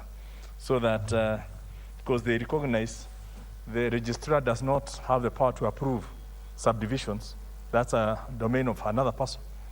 The work of the registrar is to register titles. And hence, there's an amendment that's been proposed by the committee which will resolve part of those issues. Okay. Yeah. So I think let's continue the debate. Yes. Because but then we know there is still this issue, the leader majority, of whether we need to rule at all. Let's hear from Otiende. If he's fine with the fact that we can progress and then we can handle it in any other manner to tidy it up, then we can, stop putting any caveat and allow this to be processed. What is your view, Honorable Dr. Amolo? Mr. Speaker, I actually am in agreement with your ruling that we can proceed pending your guidance on this matter, because we do not need to stall the discussion. But it is important to note, Mr. Speaker, that the point is quite fundamental, and is fundamental beyond the promise of an amendment. Because an amendment can be moved or not moved. It can be withdrawn or otherwise. It can pass or fail. But the constitutionality question remains throughout. The good intention of this amendment can all disappear if we do not remedy what might be an apparent unconstitutionality. And it's important, Mr. Speaker, because when the mover rose to address the issue, he has actually compounded the issue, because now he has moved from public land to private land, and indeed, if you look at Article 63, what he now described is possible community land. So that question must really be resolved in the interest of the good spirit of the amendment. But I agree with your ruling, Mr. Speaker. So we will proceed unhindered until such a time that we are about to go to the committee. We will definitely make that communication. So let's have the Honorable Danita Gatti. Thank you very much, Honorable Speaker, for the opportunity to really support the proposed amendments to the Land Act of 2012, Mr. Speaker. And Mr. Speaker, I'm glad because land issues, Mr. Speaker, as they are emotive and contentious, are actually issues to do with women. Mr. Speaker, women in this country also suffer disproportionately, Mr. Speaker, because of land. Mr. Speaker, the Constitution of Kenya has tried, Mr. Speaker, to address the issue of land reform in this country. But, Mr. Speaker, you will realize that women of this country, Mr. Speaker, do not even own the rights to land. Mr. Speaker, women of Kenya do not even have land, which usually forms collateral, even when they want to do business, when they want to do anything, Mr. Speaker. So, Mr. Speaker, this is a bill, Mr. Speaker, that is extremely good, especially for women of this country, Mr. Speaker, whose rights to own land, Mr. Speaker, are usually attached to marriage, to whatever, Mr. Speaker, that is in this country. And so, Mr. Speaker, as much as we are talking about this bill, Mr. Speaker, it is also important to also address the issues of injustices when it comes to issues of women and their access to land in this country, Mr. Speaker. Mr. Speaker, as you are aware, women are usually the hardest hit when we are talking about land. And therefore, Mr. Speaker, if land reforms in this country as per the Constitution, Mr. Speaker, seeks to empower women, Mr. Speaker, land reforms are usually the key to food security in this country. It is land reforms, Mr. Speaker, that is key to the empowerment of women, Mr. Speaker, so that they can get a little collateral, even to do their own businesses. So, Mr. Speaker, this is a bill that seeks to actually empower women also. And so as we speak, Mr. Speaker, I come from a constituency, Mr. Speaker, that is called Kuria East. Now, Kuria East, Mr. Speaker, is in the county of Migori. And Mr. Speaker, if you look at land within our borders, because we border the Maasai of Narok, we border the Maasai of Lolgorian and Mashangwe, and those areas, Mr. Speaker, where when we are talking about community land or public land, Mr. Speaker, it is still not very clear as per our constitution what are these, Mr. Speaker. The Ministry of Lands, Mr. Speaker, has not entirely come clear, especially land that is within the borders, Mr. Speaker. That is why the Maasais of Narok, Mr. Speaker, or the Maasais of Mashangwe and Lolgorian, and the Kurias, Mr. Speaker, of Untimaru, where I come from, Mr. Speaker, oftentimes are at loggerheads and are at war when it comes to issues of land, Mr. Speaker. So, Mr. Speaker, for me, even before the committee puts together a report, Mr. Speaker, it is important, Mr. Speaker, for the committee to actually map out areas that where land is a contentious issue, like Kuria East and Ikwabere, Kuria, Mr. Speaker, where I come from. Mr. Speaker, oftentimes you realize that men in Kuria community do not even attend to their normal work. They are always at the borders of the Maasai and the Kuria trying to safeguard their land. Mr. Speaker, they have no titles, Mr. Speaker. And as much as the constitution of this country, Mr. Speaker, has guaranteed land rights in this country, Mr. Speaker, the Departmental Committee of Land must actually sit down and look at areas that are contentious when it comes to land in this country, Mr. Speaker. And one is my committee. So, Mr. Speaker, when talking about land injustices in this country, Mr. Speaker, we must address the issues of land injustices within our various communities where we live. Mr. Speaker, sir, public land in this country, even from the county that I come from, you will realize that schools Mr. Speaker, many of our schools are actually constructed in public land, and there is a lot of problems, Mr. Speaker, when it comes to issues of addressing public land and schools. Even churches, Mr. Speaker, have gotten into that war, where churches are fighting over public land where they put their building. So, Mr. Speaker, the Ministry of Lands, the National Land Commission, the Departmental Committee of Land, Mr. Speaker, must sit together and address especially the historical injustices when it comes to land, Mr. Speaker, in our communities, in our borders. Mr. Speaker, a lot of our people and schools and churches do not have title deeds to the lands where they are built, or where they do businesses, or where their children go to school. So, Mr. Speaker, oftentimes you realize that children do not even attend school because of land fights, Mr. Speaker. And we went to Mombasa the other day, Mr. Speaker, and I want to tell you that that Mombasa has issues with public land and schools in this country. Mr. Speaker, those are issues that must be addressed. At the same time, also looking at the land injustices that have existed, Mr. Speaker, in this country. So, Mr. Speaker, land being an emotive issue, land being a contentious issue, land being a problematic issue, Mr. Speaker, I think it's high time that the Ministry of Labor, Mr. Speaker, moves very fast, even with its own digitization. You know, now they're talking about digitization, Mr. Speaker. How do you digitize when communities do not even know what digitization is all about? Communities, especially that are traditional, Mr. Speaker, that own land in traditional, areas. Those are communities that need to be told. The Ministry of Lands, Mr. Speaker, have as a responsibility to educate the communities about their land rights. Because, Mr. Speaker, if you look in this country, a lot of our communities have no idea of their land rights in this country. That's why you see they do not even know this school is built on a public land, or it's a private land, or it's a community land. Mr. Speaker, those are issues that the Ministry of Lands must bring clearly so that people get educated about their land rights. Women must know that they have a right to inherit land in this country, Mr. Speaker, and not wait that they have to be married to be able to acquire land. You know, Mr. Speaker, we have a lot to do to enable us, Mr. Speaker, empower our people when it comes to issues of land rights. Mr. Speaker, allow me with those few remarks to really support the proposed amendments to this Land Act of 2012, and thank the Honourable Member for speaking for so many of us, Mr. Speaker, who have been grappling with land issues in our communities and in our constituencies. I thank you, Honourable Speaker. Honorable Badi Twalib, you are next, but I can see the leader majority is interested in speaking. Asante sana, Mheshimiwa Speaker. Oh, okay. You know, when the leader majority was to speak, you actually passed that they should be given priority. So you Much probably obliged, will be next. Sure. Thank Let's you. allow the Thank leader you. majority and then comes to you. Thank you very much, and I want to thank the member for the indulgence. The Honorable Speaker, Don't worry. Even the Honorable Mbui, you'll also be, you are now, after him, you are top on the list. Don't you worry. Robert. yes, and I assure the member you'll have enough time. Honorable Speaker, I rise to support this bill by the Honorable Member for Roiro.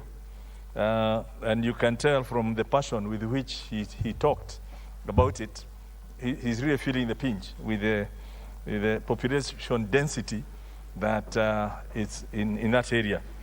And I also know from my earlier time, in terms of Ministry of Lands, where I served, the first ministry that I served when I joined cabinet was the Ministry of Lands. And the biggest challenge was, the status of all the land that had been set aside for public utilities. Because traditionally, government did not have to issue a title to itself. The setting aside was enough, and everyone knew this is land set aside for a school, this one is set aside for the town, and it's only until early 90s, 90s and all the way to 2002 that all this, an audit was done to identify the public lands. The intention was obviously to protect, but people misused that information to now start saying we can allocate all this land to a few people, and hence most of the public lands that had been set aside ended up being grabbed. The land grabbing mania that we witnessed. And that did not spare the road reserves, markets, literally about everything. And he had to then restart in 2 or 3. One of my biggest challenges was how to start getting back all that land, including KICC was gone, Karura Forest, so many places, the processional way. And we managed to start that, and the task was bigger than just calling people to return titles. And hence, the Nungu Commission was set up to actually now identify on a nationwide basis what are all these pieces of land. And if you read that report, it basically tells you the gravity of the matter in terms of how much land has been appropriated for personal good, yet it was set aside for public good. And if you then look at perhaps even some of that, we are even buying it back through compensation for public roads, because people had titles and they claimed they were given in good faith. Some are innocent buyers, and it becomes complex. So this amendment that's now compelling that all public land must be registered and titled, it comes in very handy, so that we don't just assume that because land has been set aside and it's known as government land, it will be protected. Let it now become mandatory that a title must be issued. And I know we have that issue that Honorable Chede has raised, and I was going to raise the same in terms of 16, because the proposed in amendment in clause 3, number 16, about the role of the registrar. I can see the intention is obviously where people decide to have, as part of a subdivision or sale of land, and part of that land has been set aside as public land, right? What I see the intention is that must be secured. Because tradition, what has happened is people will actually produce a subdivision plan, which includes private, a town, and public facilities. But at the point of then allocation, you find the same directors are the ones allocating the shops, are the ones allocating even the school. And they say this was school, so private school. And you see that in Runda, you see those in various other places. So it needs to be protected as public, because it's a public asset that has been set aside. And I'm very happy that the committee did pick that up. And has proposed some amendments so that by the time we come to the committee of the whole, we will then at least rephrase it. So to remove, it's not the issue of the registrar denying to give a subdivision approval, because that's not his power anyway, but the first title, yeah, the way I look at from the reading of the committee is that the first title deed to be registered will be the title for the public utility. And then other titles will follow. So it's almost as simultaneous, but the first title, before any of the subdivision, before people are sold, yeah, is that the public that has been set aside will be registered as the first item. And then all the others will be registered later. I think that cures the mischief, which is that people have set aside some land, but then they've not set aside the appetite to also be part or partakers of that land. And I think that will save the problem. I think the other thing that has been identified and is included in the amendment is that government land, there's a system in which it's allocated. If it's not specific, like for example, for Kibeperi CDF or for a certain public school, all that land is allocated at the CS, at the Permanent Secretary to the Treasury, as an institution, pursuant to the Permanent Secretary to the Treasury Act. And hence, there's that provision now in terms of not just say it will be registered as a public body, but the committee is actually proposing specifically how, you know, 3 ways of registering public land, just to align it with the current laws, align it with the current regulation. So basically, I think the spirit of the bill is good. And we must commend the member for Ruiru as a wearer of a shoe that has pinched so hard to actually get him to come and say, to appeal to us to see the point of first actually registering all these lands that are public.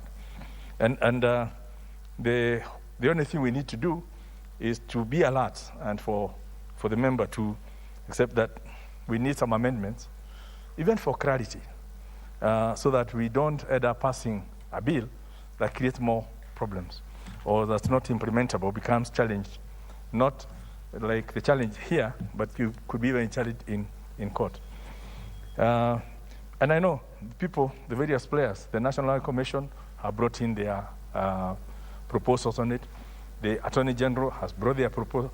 So it's something that has attracted quite some attention. And I must commend the honorable member.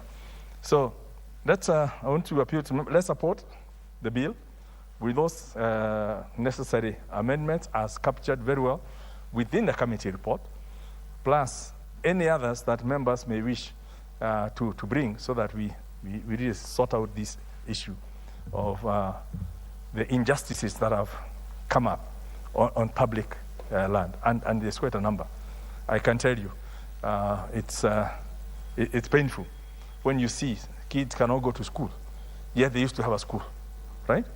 And we saw recent, Langata Primary, yeah? You know, kids being tear gassed as they were fighting for their land being taken, right? We've seen in other areas and within the city of public roads and everything else, our forest. We saw the Reto Angari Maathai being tear gassed and being fought when trying to save Uhuru Park, trying to save Karura. All these are public lands. And people had the audacity to try to commercialize on them as part of campaign financing.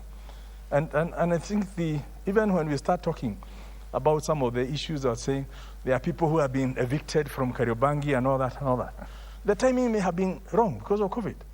But nobody, small or big, has a right to occupy land that's set aside for public good, whether you are small or big, you know, and that should be something we should all be looking at so that we are not sympathetic that, oh, these guys are poor, they can occupy that market, or this guy is rich, he can be allowed to get away with it. Public land, public assets should be protected from the mighty, the poor, everyone. It's for public, and there's nobody who should extract a private gain from it except within the wider issue of being the public participation, being a member of the wider public. So with those remarks, I beg to support, and I seek other members' support for this bill, and we all meet here at the committee of the whole to polish it up and give it the teeth it requires for its operation. Thank you, Honourable Speaker.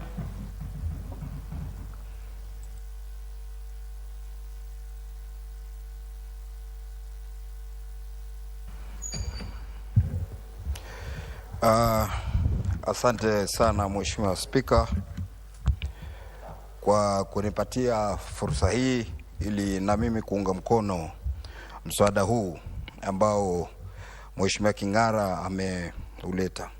Kwanza nataka kumpongeza kwa kuja na msaada huu mzuri ambao tumeuona faida nyingi sana.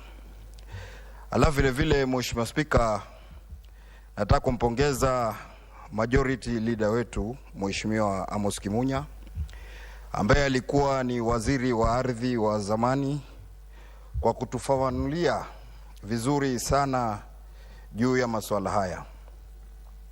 Kwa hiyo Mheshimiwa Spika, nikiangalia mzungumzaji mwenzangu Mheshimiwa Ganita ameeleza na akasema walienda hata huko Mombasa. Nataka kusema kwa swala la ardhi likiongolewa Mheshimiwa Spika, wakati wote sisi tulioko katika maeneo ya pwani ndio watu ambao tumeathirika zaidi. Na tukiangalia tunaona kwenye mswada huu mahali ambapo panawekwa kuwa ni ardhi ya umma, hasa katika ugawanyaji wa ardhi. Tunajua kuwa watu kupata title deeds ni lazima waeke social amenities, vitu kama misikiti, churches, mashule, mahospitali na vingine. Nataka kuungana mkono na Mheshimiwa Amos Kimunya kusema kuwa wakati wa ugawanyaji wa ardhi, kitu cha kwanza kabla hujapeana title deeds katika vile vipande vingine, hivi vipande ambavyo vimewekwa katika mashule ama hospitali ama vile vile makanisa, ni mwanzo vio vitaweza kupata hati miliki kabla ya wale wengine kuona kuwa wameweza kupata. Mheshimiwa Spika, jambo hili limetupa shida sana kwa sababu ukiangalia kama area zetu, mimi katika area yangu ya Jomvu, waona kuna mahali wananchi wamekaa katika muda mrefu sana katika sehemu za Ganahola, Bangladesh, Kibarani na sehemu nyingine. Na wananchi wenyewe wanatoa ardhi wakisema kuwa wanataka ijengwe shule hapo. Na pesa ziko za CDF. Lakini unaona shida ni kwa kuwa ukifika kwa bodi hapa huna makaratasi ya hatimiliki. Yabidi uanze kwenda kwenye process ndefu sana ya kuweka mikutano na vile vile kupata vyombo vya serikali kuthibitisha kama hapo mahali kweli panatakana kuwa ni pa kujengwa shule ama msikiti ama church ama hospitali. Pia vile vile Mheshimiwa Spika, naona kuwa mswada huu tukiangalia mashule, hii ni shida kubwa sana ambayo tuko nayo Mheshimiwa Spika. Tukiangalia Mombasa, mashule yote hayana title deeds. Na mashule haya yalikuwa tangu uhuru. Lakini kwa mswada huu nina hakika kuwa mashule yote haya yataweza kupata title deeds na kuona kuwa ataweza kujisaidia. Na tukiangalia hatimiliki Mheshimiwa Spika, ina faida kubwa sana. Kwa sababu hatimiliki leo Mheshimiwa Spika, ukiwa nayo unaweza kwenda benki na kupata pesa na ikaweza kuona kuwa imekusaidia. Kwa hivyo vile vile katika haya mashule wakipata hatimiliki, wakati fulani wakipata pesa kutoka kwa serikali kwa Wizara ya Elimu, wakipata pesa kupitia kwa PTAs, wakipata pesa kupitia kwa mambo yao ya shule, lakini vile vile wakikabika watakuwa na uwezo wa kuona kuwa wanachukua title deed yao na kupeleka benki na kuweza kuendeleza katika mambo yao ya shule. Vile vile Mheshimiwa Spika, naona kuwa mambo haya yataweza kutusaidia sana kupunguza mambo ya uporaji ama wale land grabbers. Kwa sababu Mheshimiwa Spika, kuna watu katika dunia hii ukiwauliza ama wakiona ardhi ambao ni ya umma, mate yanawadondoka Mheshimiwa Spika. Wakiangalia wao wafikiria tu namna gani wataweza kuiba katika hiyo ardhi ile. na ukiafuata ukiuliza wakwambia ardhi ilikuwa tangu wakati wa mitume haijakwisha mpaka leo sisi ndio tutamaliza. Kwa hivyo hao ni watu ambao ni wabaya, wafisadi. Lakini tukiangalia mambo kama haya yataweza kusaidia kuona kuwa zile ardhi ambazo zimewekwa kwa ajili ya umma hazitaweza kuvamiwa na kuona kuwa zimeweza kuchukuliwa. Mheshimiwa Spika, mimi nazungumza haya kwa ajili ya mfano ambao mimi niko nao. Mheshimiwa Spika, mwaka 2007 mimi nilikuwa diwani kabla kuwa mbunge, na wakati huo kuna hospitali inaitwa Mugusi ambayo tulipigania nayo sana kuona kuwa area nyingi ambayo ilikuwa yuko katika hiyo shule hiyo hospitali kuona kuwa imetumika kwa mambo ya hospitali. Lakini baada ya muda fulani kidogo tunaona kuwa kipande cha ardhi hicho kimekatwa, kimejengwa nyumba za gorofa na hali kimeachwa kipande nusu ndicho ambacho kinatumika katika mambo ya hospitali. Kwa hivyo mimi nikiwa mbunge nataka kusema kitu kimoja, jambo hili limekuwa ni la kutufungua macho kwa msaada huu, kwa sababu mambo kama haya hayataendelea kuona kuwa yanakuwa katika jamii zetu. Mheshimiwa Spika, tukiangalia mambo ambayo yametajwa hapa na Mheshimiwa Kimunya ya Lang'ata Primary na sehemu nyingine, leo tukiwa wajumbe, Mheshimiwa Spika, imetubidi sasa tuallocate pesa ama kuweka pesa sana kwa kujenga mikuta katika zile shule. Na ukitizama wakati huu wa COVID ambao ni wakati mgumu sana, watoto hawana madarasa, lakini kwa ajili ya kuogopa ardhi ya shule iibiwe, twaweka hizo pesa kwa kujenga mikuta badala ya pesa hizo hizo ambazo zingesaidia kujenga darasa 4, darasa 5 katika shule zile ambazo ziko kule. Kwa hivyo ikija mswada huu ikiingia sheria, Mheshimiwa Spika, nafikiri itakuwa haina haja ya kupata shida sana kuweka pesa zile, kwa sababu kila ardhi itakuwa inajulikana kipimo chake ni kutoka mahali gani mpaka mahali gani. Kwa hivyo jambo la muhimu ambalo mimi naliuliza, kando na msaada huu, Wizara ya Ardhi iende na nguvu sana katika kuhakikisha mashule yetu yote, hospitali yetu yote yameweza kupawa hatimiliki za ardhi.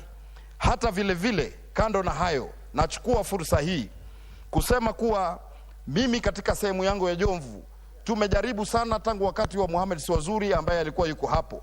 Tumempeleka katika sehemu 32 ambazo zilikuwa zatakana kupewa hatimiliki za ardhi, lakini mpaka saa hizi tukiangalia ni sehemu 4 peke yake ambazo tunaanza kufanyia kazi.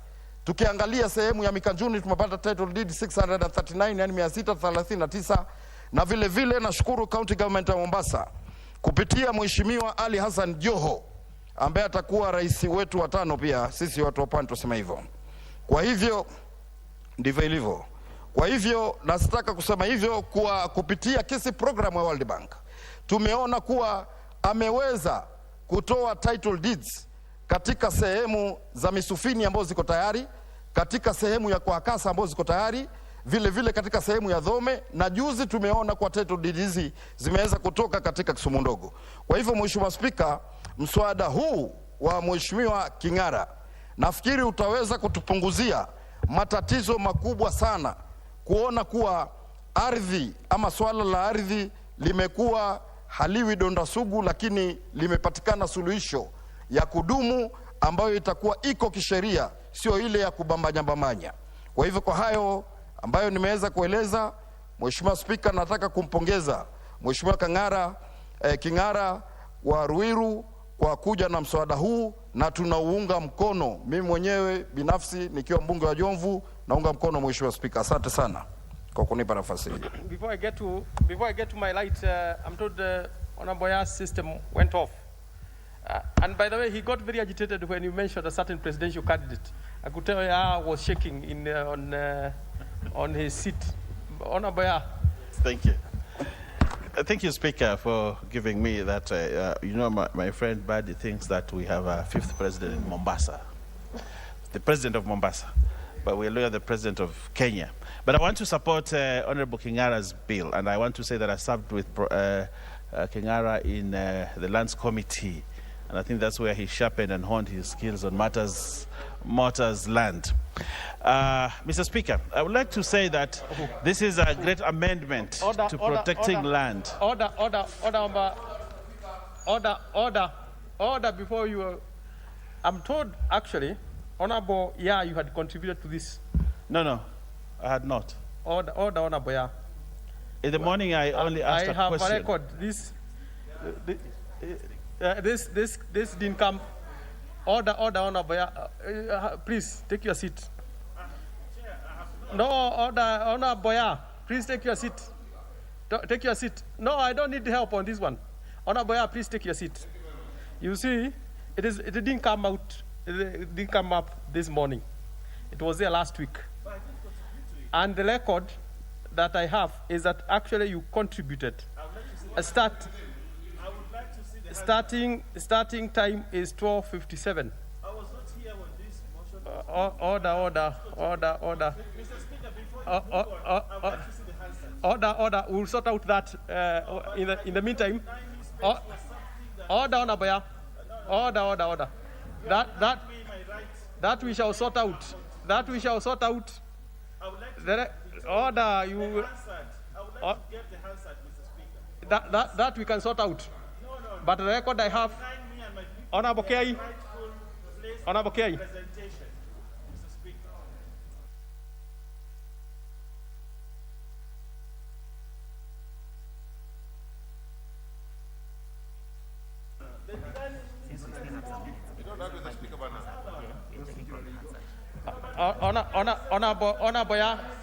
Honorable, as the Honorable Kei speaks, I'm sorting your issue.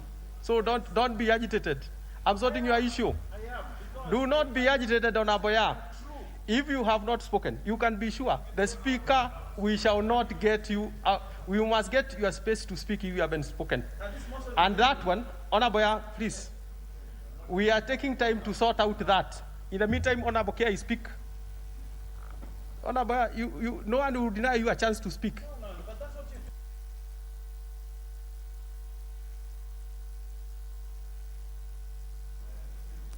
Thank you, Mr. Speaker. I stand to support the motion as brought to Parliament by Honorable Kingara. Mr. Speaker, land issue in Kenya is very emotive. And this piece of legislation is very timely, especially because it deals with public land. Mr. Speaker, you will appreciate that the issue of public land has been very contentious ever since 1963, when we got our independence. Mr. Speaker, I want to congratulate my colleague because of this piece of legislation. And I have to start by saying that when I look at it, it seeks to ensure that land that is given out, whether by the government or private individuals, for usage as for public utilities, is fence-ringed or hedged against grabbing by those who have appetite for land. When I look at Section 12 of the proposal, it says that any institution that is given public land, be it a school, be it a ministry, or whatever, any other institution, then it must be given a title. Mr. Speaker, also when I read Section 31 of Physical Planning Act, it talks of land buying companies. And I want to believe that whenever a land buying company buys a piece of land, it is mandatory for the same to set aside land for public utilities. And it is on the basis of this that the proposer has come up with this piece of legislation to ensure that such land is also titled. Mr. Speaker, the reason why we find our capital city in the mess that it is in today is because most of the public land had not been titled. And what happened after that was that the same land that was set aside for public utilities like schools was grabbed by private developers, the so-called private developers. The essence of that is to put into disarray the land planning that has been put in place to develop in an orderly way, to develop our towns and urban centers in an orderly way. You only need to look at places like Githurai, which is represented by the proposer, and see the kind of damage that has been done by grabbing of public utility land. Mr. Speaker, I also look at some of the sections, and this bill also speaks to, environmental conservation bit, whereby it says that the land should be allocated, should not fall under riparian land, should not be a forest, it should not be prone to erosion or any other place that we would call a water catchment area. Mr. Speaker, the reason why that particular section has been put up is to ensure that we don't put up buildings, we don't put institutions, we don't build on the riparian land. Mr. Speaker, if you look at many of the towns in our country today, some of the buildings are put up across rivers, some of them are put up in those water catchment areas, and this timely piece of legislation ensures that the water catchment areas, the riparian land, and such other land that may be slopey or gazetted as a forest is not grabbed and converted into private use.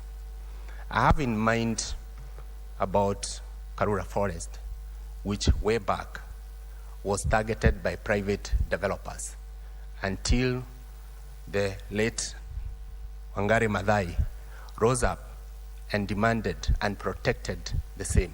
Today we enjoy that piece of serenity because of her efforts. If there was such a piece of legislation in place, this would not have happened. The same thing happened to Uhuru Park. We all know what happened. It had been earmarked for grabbing by the so-called private developers.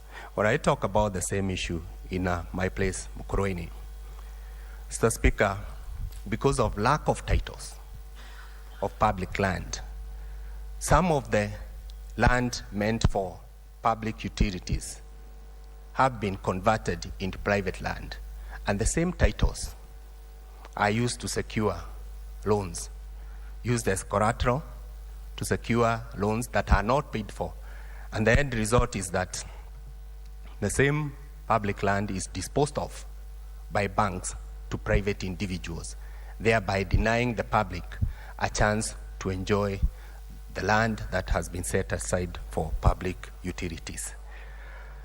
Not only that, Mr. Speaker, this piece of legislation also comes with other benefits. And Mr. Speaker, you'll agree with me that currently, because of devolution, so many towns are sprouting up all over the country, driven by devolution.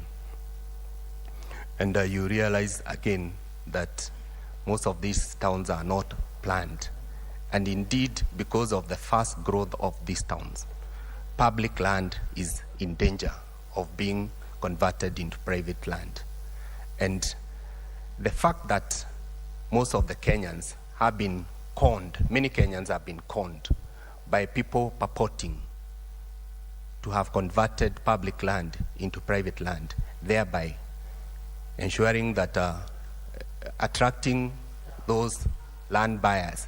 Little do they know that the same land that they are being sold is public land. We have heard of so many cases. People have lost their lives because of having bought what is purportedly private land, yet it is public land. I want to, again, say that most of the schools in this country are also at the danger of losing their land simply because they are not titled.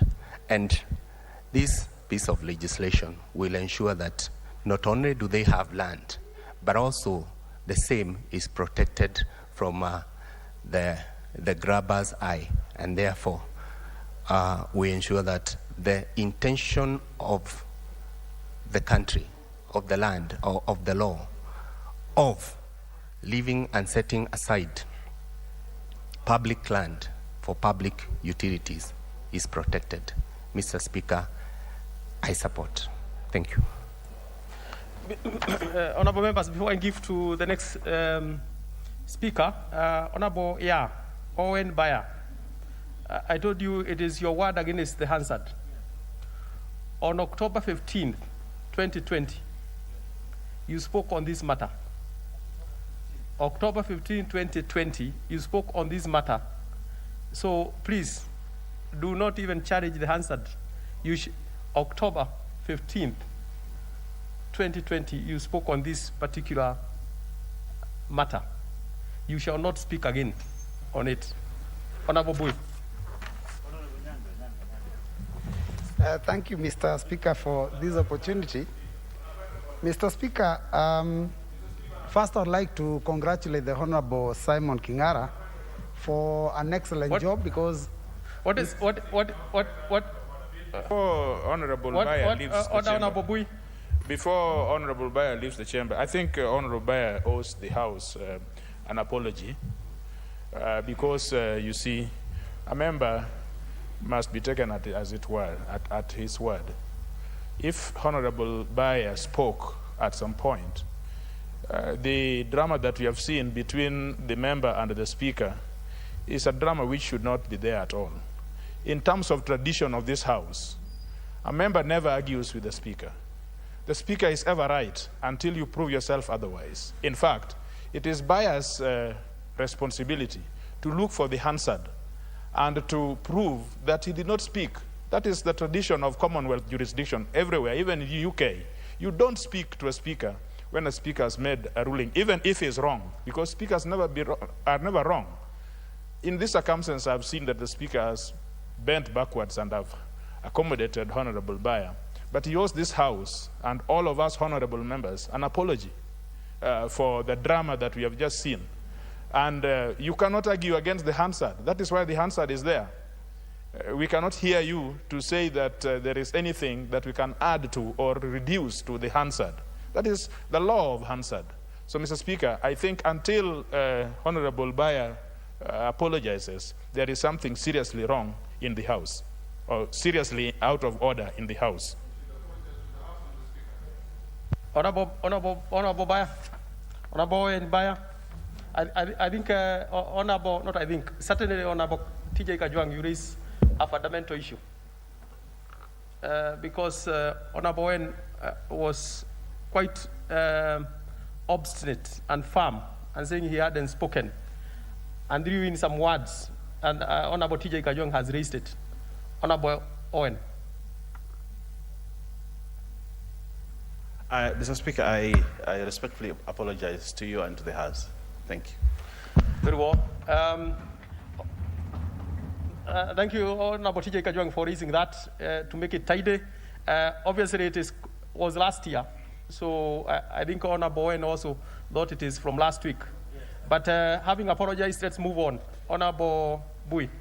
Thank you, Mr. Speaker. As I was saying, I want to thank the honorable member for Riru, Mr. Honorable Simon Kingara, for bringing this very timely bill. Mr. Speaker, one of the responsibilities we have as members of parliament is to deal with issues that affect those that elect us. And clearly, from his discussion here, we can tell that this is a problem that's really affecting the constituency that he represents. I also would like to thank the majority leader, who was also a former minister of land. So he really shed a lot of light on these matters. And the Honorable Dr. Otiende Amolo, because he raised fundamental constitutional issues that we need to address.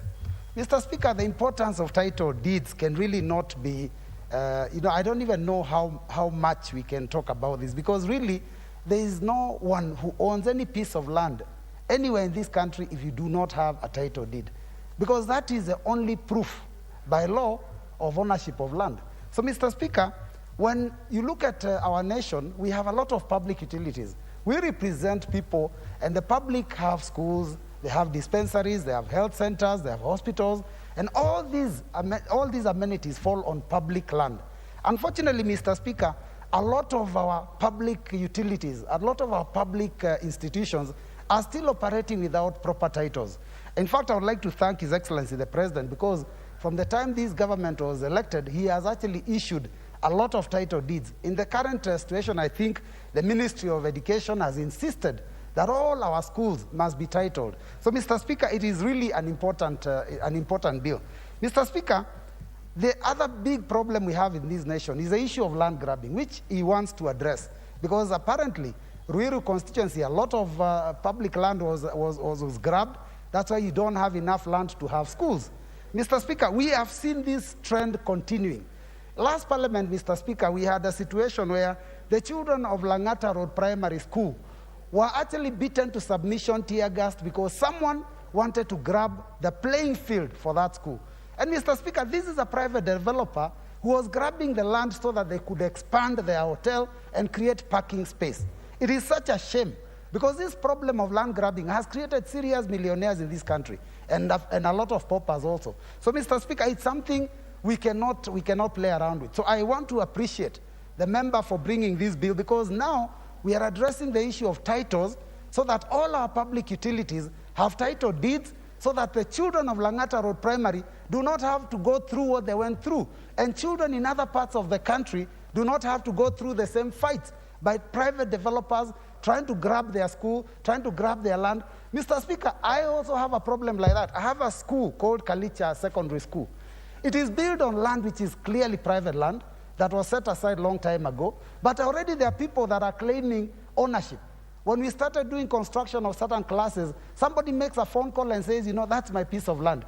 The DCC, the chief, the assistant chief, and all those government officers are aware that this land actually does belong to the public. So it's really a shame, and it's something that we need to deal with. Mr. Speaker, subdivision requires, when you're subdividing private land or any land, it requires that one surrenders a small portion for purposes of these public utilities. And I think, Mr. Speaker, that is where the problem is, because I have also noted another problem. Sometimes these people who are supposed to surrender some portion of land corrupt the local authority leaders. And they actually pay money instead of surrendering pieces of land. At the end of the day, you end up with situations where we don't even have public utilities. That is why you find there are areas where we cannot even put up schools, because all that land was never subdivided. Instead of the subdivision and the surrender being done, somebody took some money corruptly, and therefore they end up not creating that space. And those that do, unfortunately, again, if it is not well protected as a member wishes for us to do by ensuring there is a title issued, it gets grabbed. So it's really a major problem. But, Mr. Speaker, I have only one question on this matter, which is what has been raised by a number of us. The issue of public land in private development. You have your piece of land, you subdivide it, and you're supposed to surrender. The surrender that you're supposed to do is for public amenities. Public amenities, Mr. Speaker, would be schools, would be hospitals, probably roads, and such things. Mr. Speaker, I am aware that a lot of times developers actually do create some of these as part of their own development. So you come up with a housing development project, but in there you also factor in a school and build it. In there you factor in a hospital and build it. You factor in roads and do them. Why again is there need for surrender? Because I think that's where the problem is. Because when you surrender, that is a land that goes to the grabbers. So I think it's important to figure out how do we address this matter, because if we are talking about surrendering land, why do you have to surrender for public amenities when those public amenities are already put up? And I think that's a fundamental question. That's why we are asking, how then do you bring public into private land? So, Mr. Speaker, with those few remarks, I would support strongly. Thank you. Honorable Maoka Maore.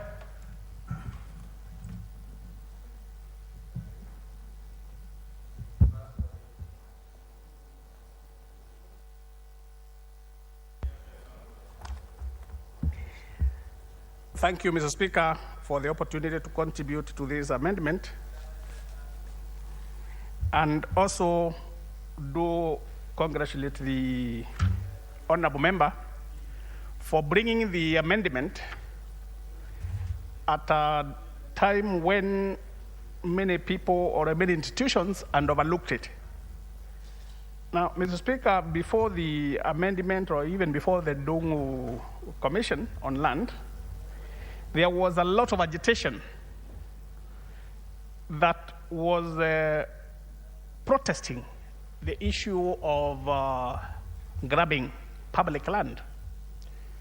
That in those days, or the yesteryears, those who wished to be rewarded for doing favors with government of the day, they would normally go for a favor.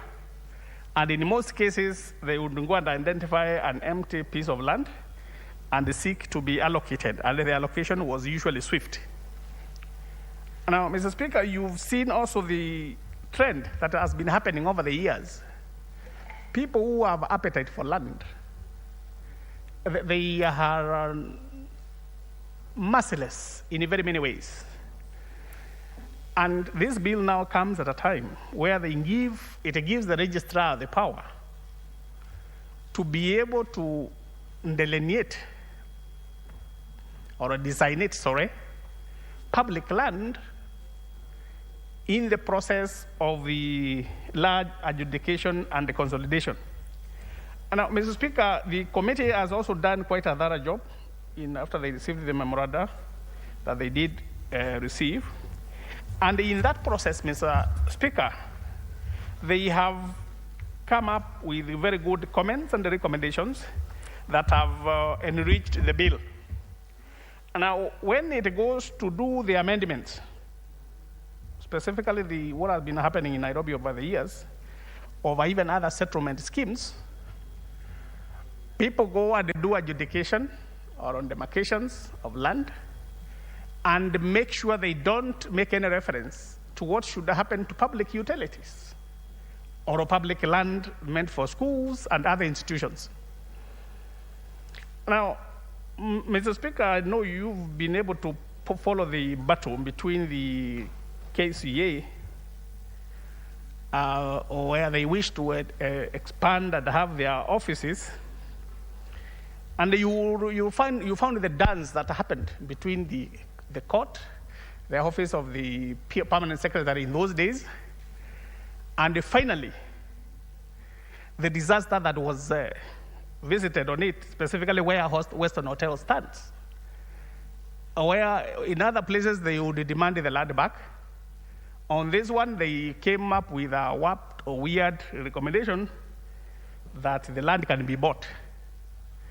It is, okay, you can buy the land, yes, but what will you do with the future intentions of the institution or the extension of the offices or the facility that is just across the road in the name of Wilson Airport? So, Mr. Speaker, these are things you don't know to what extent our institutions can bend over backward to accommodate some things that they don't care about their names being appended to those kind of recommendations for posterity. Now, those are the kind of unscrupulous conduct. You may not see that if you are a land commissioner and you have a signature in such a thing, in the future, when you go to the mirror, what do you see? And to me, is that you see a lot of shame.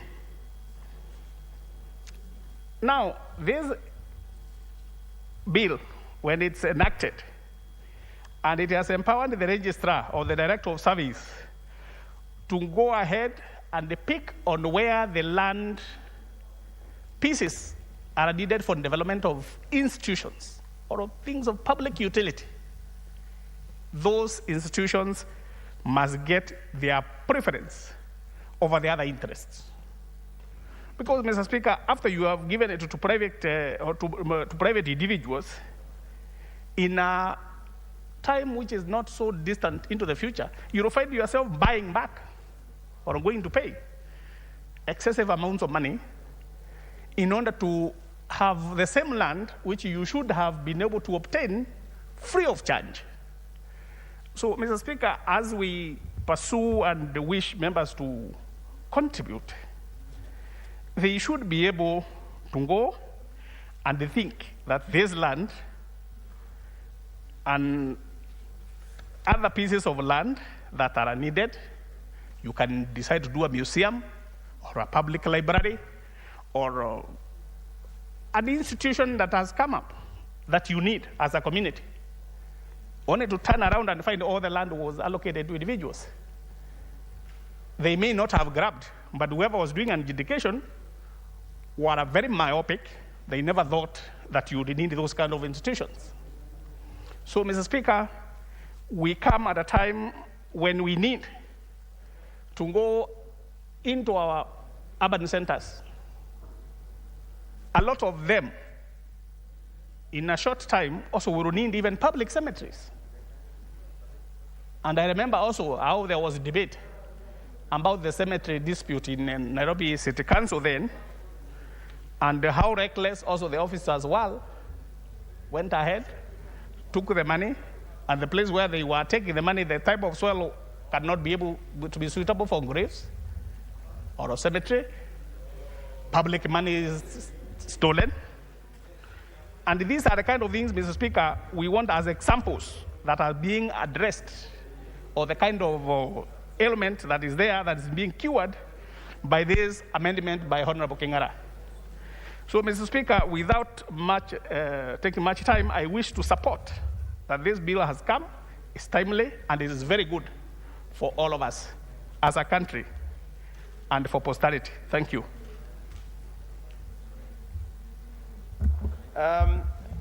Honorable Omal, and I'm afraid, Honorable Omal, you may not take your 10 minutes because the mover must be called to reply shortly. So I will maybe 4 minutes or so. Thank you. 4 minutes. Thank you. Thank you, Mr. Speaker. I stand to support this bill by Honorable Kingara, who was a member of my committee, the Lands Committee, and I'm supporting it on the premise that, as reported by Honorable Kimunya, during the colonial days, there was a register in all the municipalities where land set aside for public utilities were clearly demarcated. But unfortunately, due to appetite for power and money, all these utilities were turned into private properties. There was a time, Mr. Speaker, people were going into politics to get power to grab land. And any allocation to public land can still be referred to as grabbing. And this actually happened especially during the campaign period, where people were getting land, selling, and using the money for campaigns. So, Mr. Speaker, this has even led to bad politics even today. The one who has money is the one who is regarded as a leader, the one who is actually being favored. And that is why we are getting bad leaders in this country who are ever giving us bad directions and, of course, lack of development or proper development in this country. Mr. Speaker, as had been alluded by Honorable Kingara, we have examples.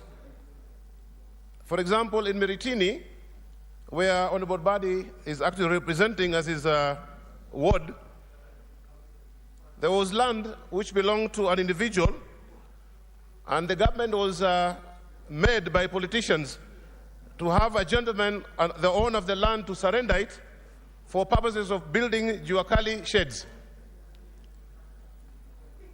There were no Juakali sheds built, Mr. Speaker, Instead, it was given to a developer, and he developed other things other than Juakali. This definitely was corruption. Mr. Speaker, in Malindi, there was also land given to Tawhid Muslim School as a result of land set aside by a private developer so that public utilities could actually be set up.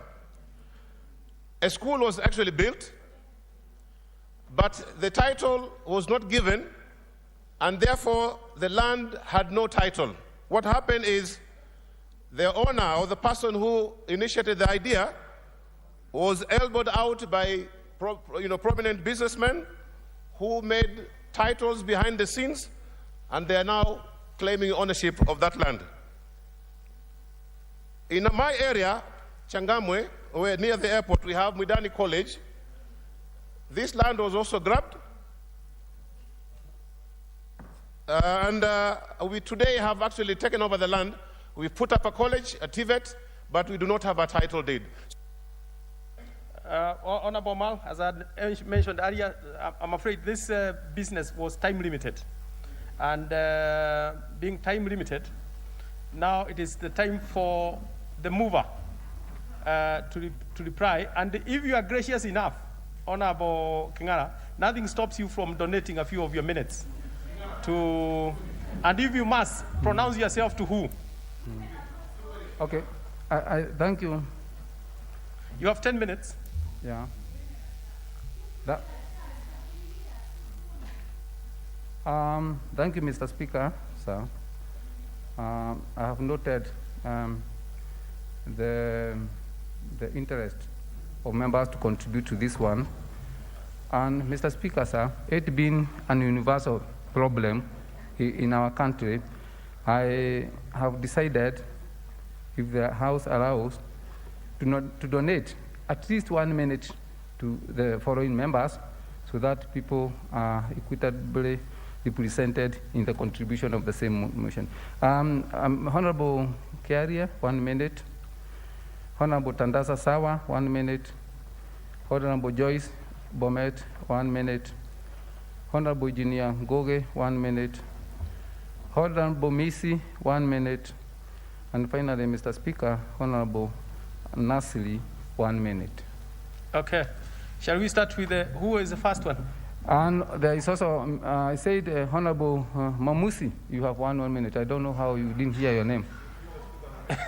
Okay, but you must also remain with some few minutes to say something. I have 2 minutes. Okay, you have 2 minutes remainder. I don't need more time. I can tell Honorable Kajwang is shouting at you, but Honorable Kerry has...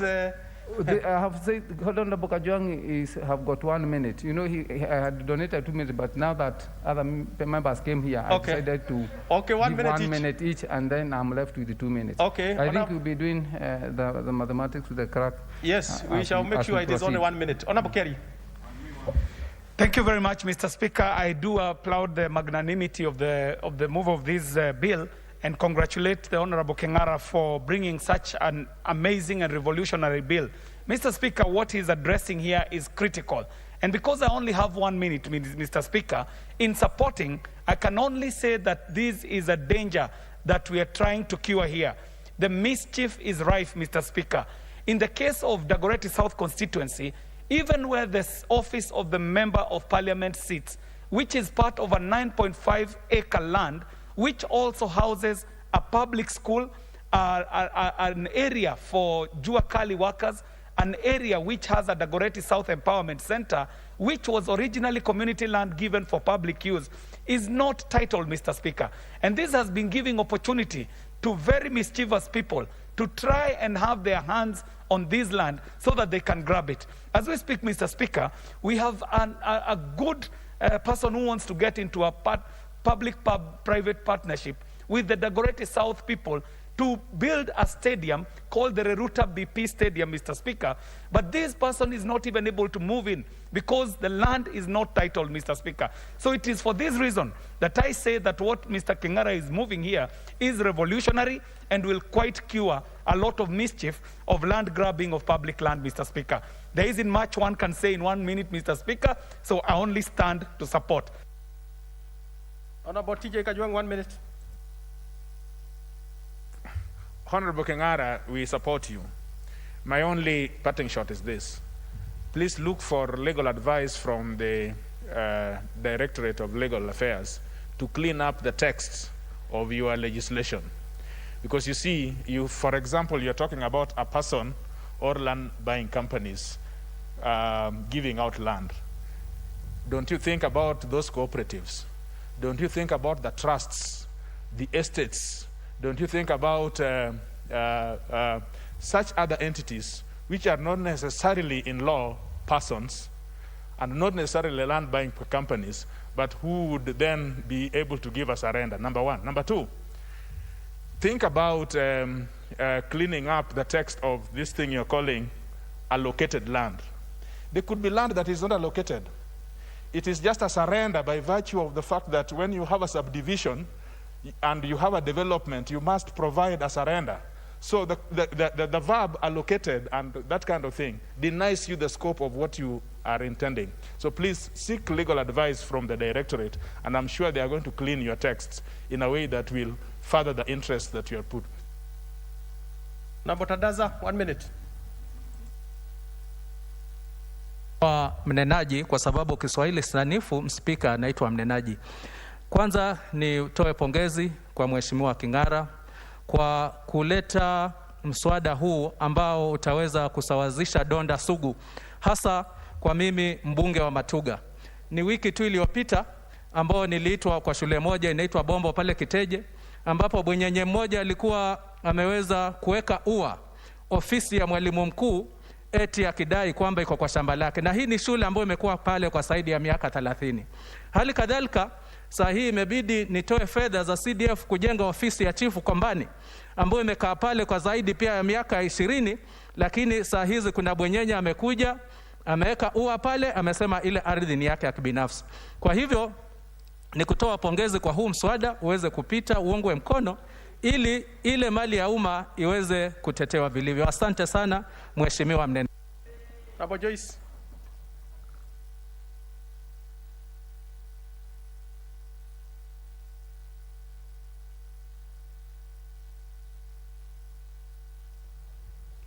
Thank you very much, Honorable Speaker. Let me also take this opportunity to thank the chair and the members of that committee for bringing us this amendment. And I want to say, Honorable Speaker, that land is a very, very emotive issue that has really affected a number of Kenyans. We've lost a number of lives. We have a number of lives that are just by the roadside, despite the fact that they have the government documents, like the people from Mau and what have you. Honorable Speaker, I've also been lucky to serve as a leader for a length of time in Bomet County. And we also have a very emotive issue where a private investor is alleging that he owns a public land that the university is sitting on. So this bill, Honorable Speaker, is a bill that is going to assist us at least cure a number of issues to be able to assist the present and even the future generation in terms of acquiring the public amenities. Otherwise, Honorable Speaker, I want to support the committee, and I want to say that I will also urge this House that the relevant committee be also sitting with the implementation committee so that at least the bill can be passed, and let's see whether it is being implemented to the letter or is just a bill that is just there, because these are issues that have been affecting us herein. Yes, what is out of order, Honorable Duare? Speaker, without respect to my colleague, the member for Bomet, bills don't go to the Committee of Implementation. They go to the President for assent, and if he has a reservation in line with Article 115 of the Constitution, he returns it.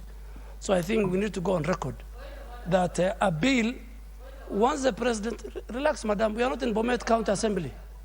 Honorable Joyce, Honorable Dware is, no, Honorable Joyce, Honorable Joyce. Honorable Dware is on a point of order, so there can't be another point of order over another one. I'm only giving clarification to go answer that reports, yes, reports go to the implementation committee and motions to be followed with the relevant government agencies.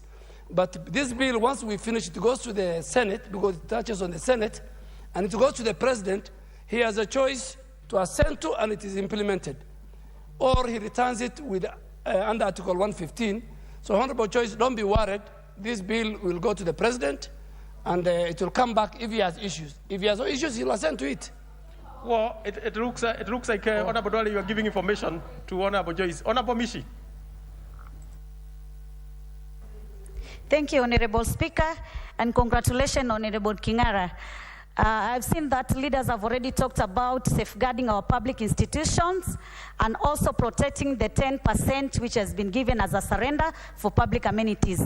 But I want to talk about the issue of the leases, where in Section 12, 6 and 7, it has said that those leases which have been given to non-citizens, at the expiry, they have to reverse back to the county government or to the national government as the case may be. This will regulate the issue of leases because there have been many cartels in the various structures of the government in terms of land issues where they have been renewing the leases without following the proper regulations. The second issue is about the public land which has been allocated for public program. This issue needs to be done in a way that if a land has been allocated maybe for agricultural purposes or any other public project, it has to remain for the same purposes. Because we have seen, like in Kilifi, there is a land which has been earmarked for agricultural purposes under the ADC. But right now, that land was allocated to various influential people in this country. And previously, it was under public projects. Honorable Guge. Thank you very much, Mr. Speaker. I also want to congratulate Honorable Kingara for bringing up this good law. But Honorable Kingara, I want to ask you to tidy up this law which you're coming up with. Point number one, there's nothing called a land buying company. Yes. There's nothing like that. Then where land is jointly owned by individuals, this one will be hard to implement. Then the other thing, Honorable Speaker, you know the way land is sold in this country. The moment the physical planner approves the subdivision, the owner most likely will pay 10%. He'll continue selling that land. After he's through with that process, he'll move out of that process. That is why, Honorable Kingara, I would like you to maybe come up with a proposal to protect the individuals who are going to buy this land. We know it very well. You come from Ruiru, where most of these offices are set. The moment they sell the land, they close those offices very fast. So we need to look for a way of how we are even going to protect our people so that we don't tie them up in a process sometimes which they are not involved. Honorable Memusi. Thank you, Honorable Speaker, for giving me this opportunity, and let me congratulate Honorable Simon Kingara for this very timely legislation. Honorable Speaker, nothing has been spared in this country from this bad habit. From public schools, from hospitals, land that is intended to benefit many has been grabbed by very few people to the detriment of many. Honorable Speaker, this is an issue that is affecting everyone. And every member here has given a story. In Kajiado Central, I have land that is currently under dispute that is meant to serve as a hospital. A private individual is coming in to, and saying that that is his land. Honorable Speaker, we need to educate the public on the importance of having public land. I support this amendment, and let the Honorable Member take the advice from our distinguished lawyers here, like Honorable Kajwang. Honorable Nasri. Thank you, Mr. Speaker, for giving me this opportunity. Mr. Speaker, the current state of non-registration makes public lands susceptible of grabbing. Reports have indicated that high percentage of public land do not have title deeds or release certificates. There have been no documentation of land ownership and are therefore vulnerable to encroachment and land grabbing.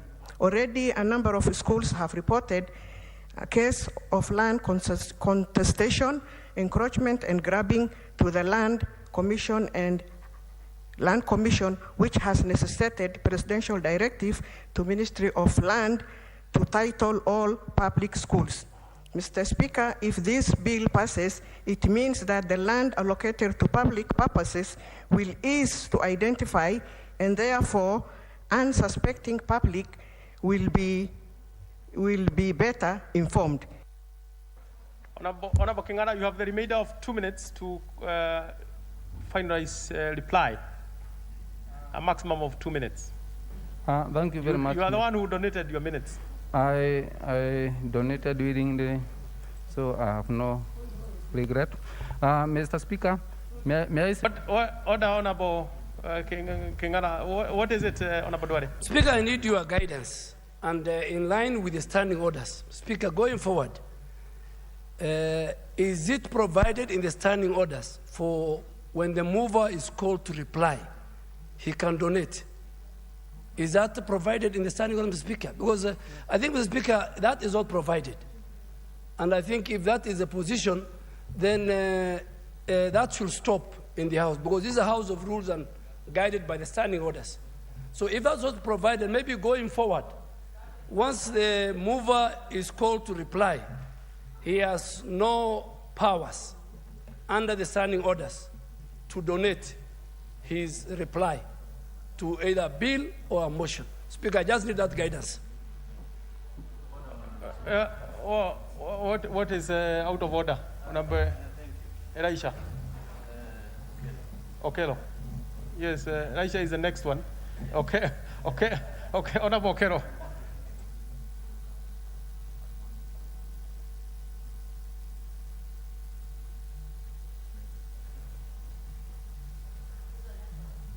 Give him the mic.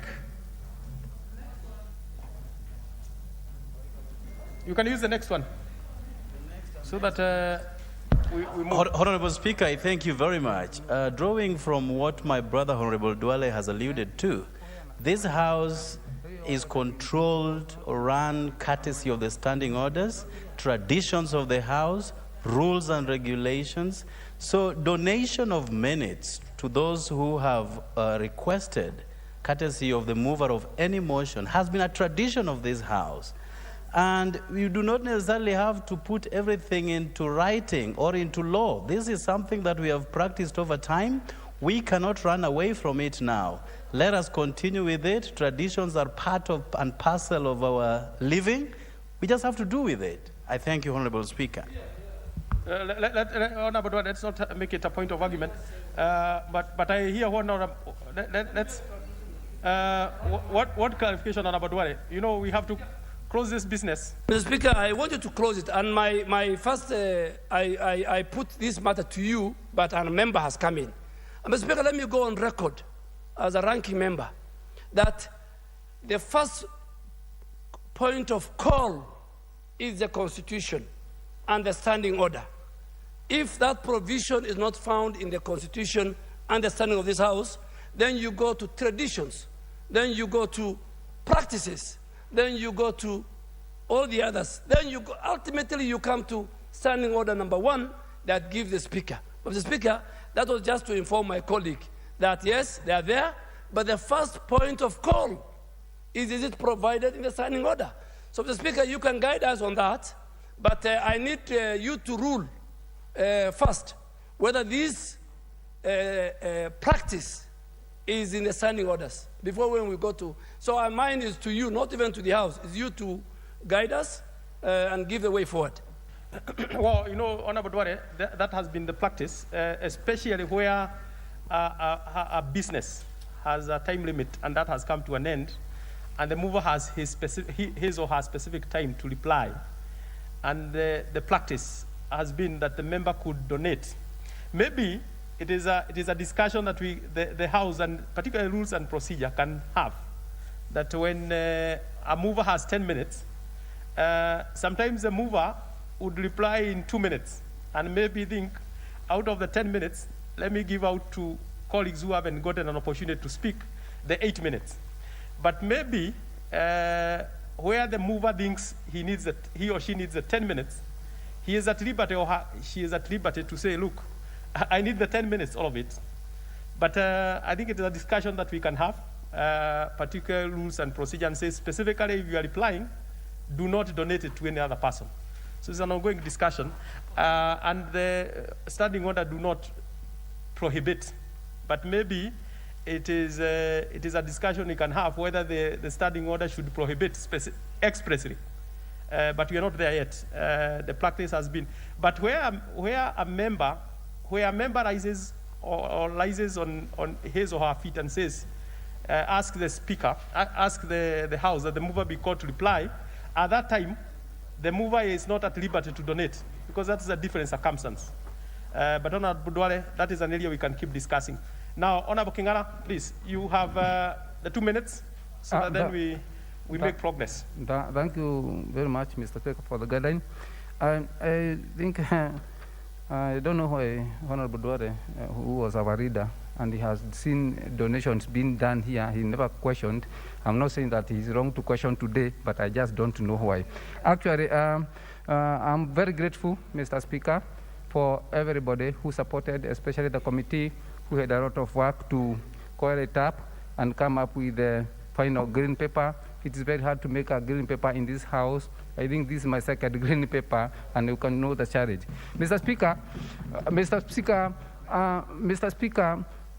surely, the language, the tone, the writing might not be understandable, but Mr. Speaker, there is a need to sober up on our pieces of land in this country. And the only way to do that, Mr. Speaker, is to come rules and regulations, and they can only come or get their way through this House. So I plead with the members as we proceed. You know, we have many handles to jump. There is that constitutional issue which has been raised around. I've picked it. I've been guided to whom to consult. I'll be doing that. And I'm open-minded. So whoever have an issue which you can bring right to this, share with me, please, I beg, so that we can head to the right direction. I'm very, very grateful, Mr. Speaker. Reply.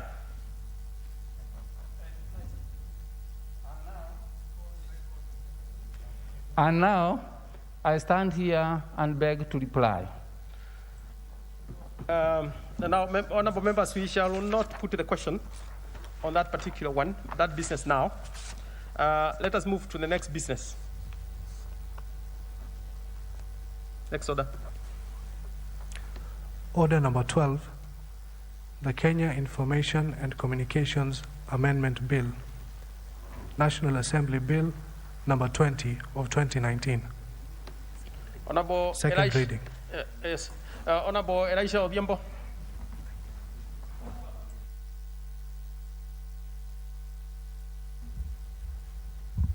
Mr. Speaker, sir, I beg to move that the Kenya Information and Communication Amendment Bill 2019 can now be read a second time.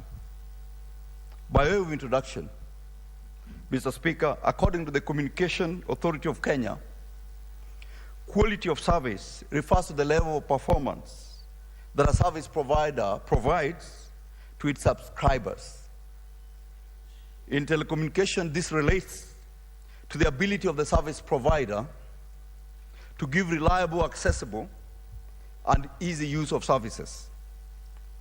The principal object of this bill is to amend the Kenya Information and Communication Act, CAP 411A,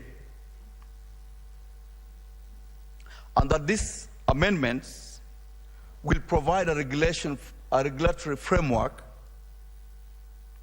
for business that are operating within the telecommunication sector. Mr. Speaker, consumers in Kenya over the last several years have to accept the fact that services that they subscribe to are sometimes not satisfactory. Instances when the network is inaccessible, making it impossible for Wanjiru to communicate with Aweno, for Karaoke to communicate with Wanjau, and for Mohammed or Duale to communicate with the Honorable Elisha Diambo. Mr. Speaker, although the failures on quality of service by telecommunication service providers have somewhat been inadvertent, there's however a need to protect consumer who bear the heavier costs of the inadequacies by putting in place legislative measures to ensure compliance with international best practice. Mr. Speaker, sir, there are many instances when Wanjiru wants to talk to Onyango, and in the process of talking to Onyango, the phone is disconnected. Whether it is connected by a third party or whether it is connected by inefficiency that exists in the infrastructure of the service provider, for Wanjiku, wholesomely would think that is a service provider that has deliberately refused to provide a service equitably with the money he has paid or she has paid. Mr. Speaker, majority of issues regarding quality of service are related to call drops. The bill seeks to introduce a new section 34A to the Kenya Information and Communication Act, CAP 411, to provide for compensation to a consumer who initiates a call that gets cut after connection at the rate of 10 shillings for each call drop. However, a service provider shall not be liable to compensate a consumer when the call gets cut out due to a third-party interference. Mr. Speaker, the last several years has witnessed communication service providers engaging in other businesses other than provision of telecommunication service. An example is the money transfer and credit facilities, such as M-Pesa, Airtel Money, and Mshwari respectively.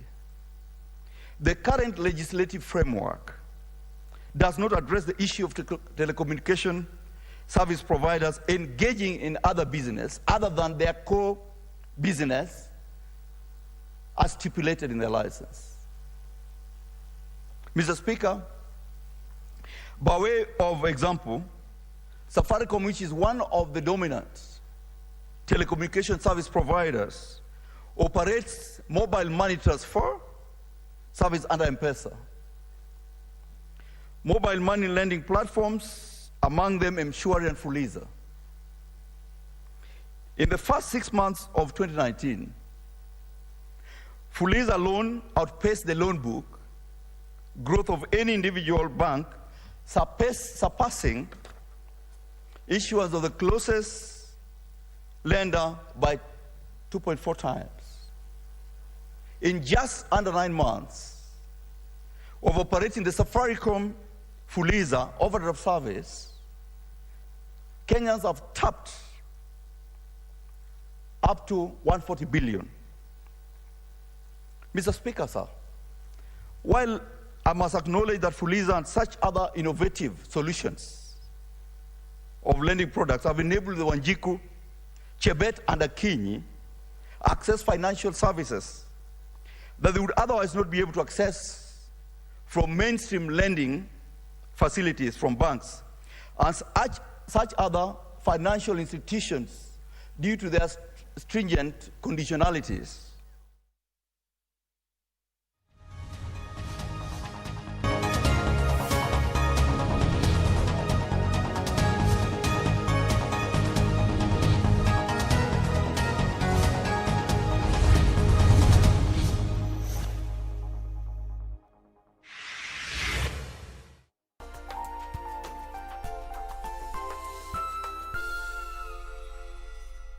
fanya hivi, wewe teremuka tu chini. Hata watu wanangojea, unasema unione, si ninakuona ndio huyu kucha. Kucha ninakuona. Nimekuita mara ngapi Kate? This is the Nissan Note. Hii ndio motoka. Not that this is the Nissan Note we are giving out. Na ni rahisi sana kuwekelea bid. Unaenda kwenye lipa na M-Pesa. Unaweka paybill number 4032353. Kisha unakelea account number ya Nissan Note ni Note, N-O-T-E. Namba ambayo unapenda, labda unapenda 100, labda unapenda 200. Wekelea Note 100, Note 200. Alafu tutakuitisha shilingi 40 peke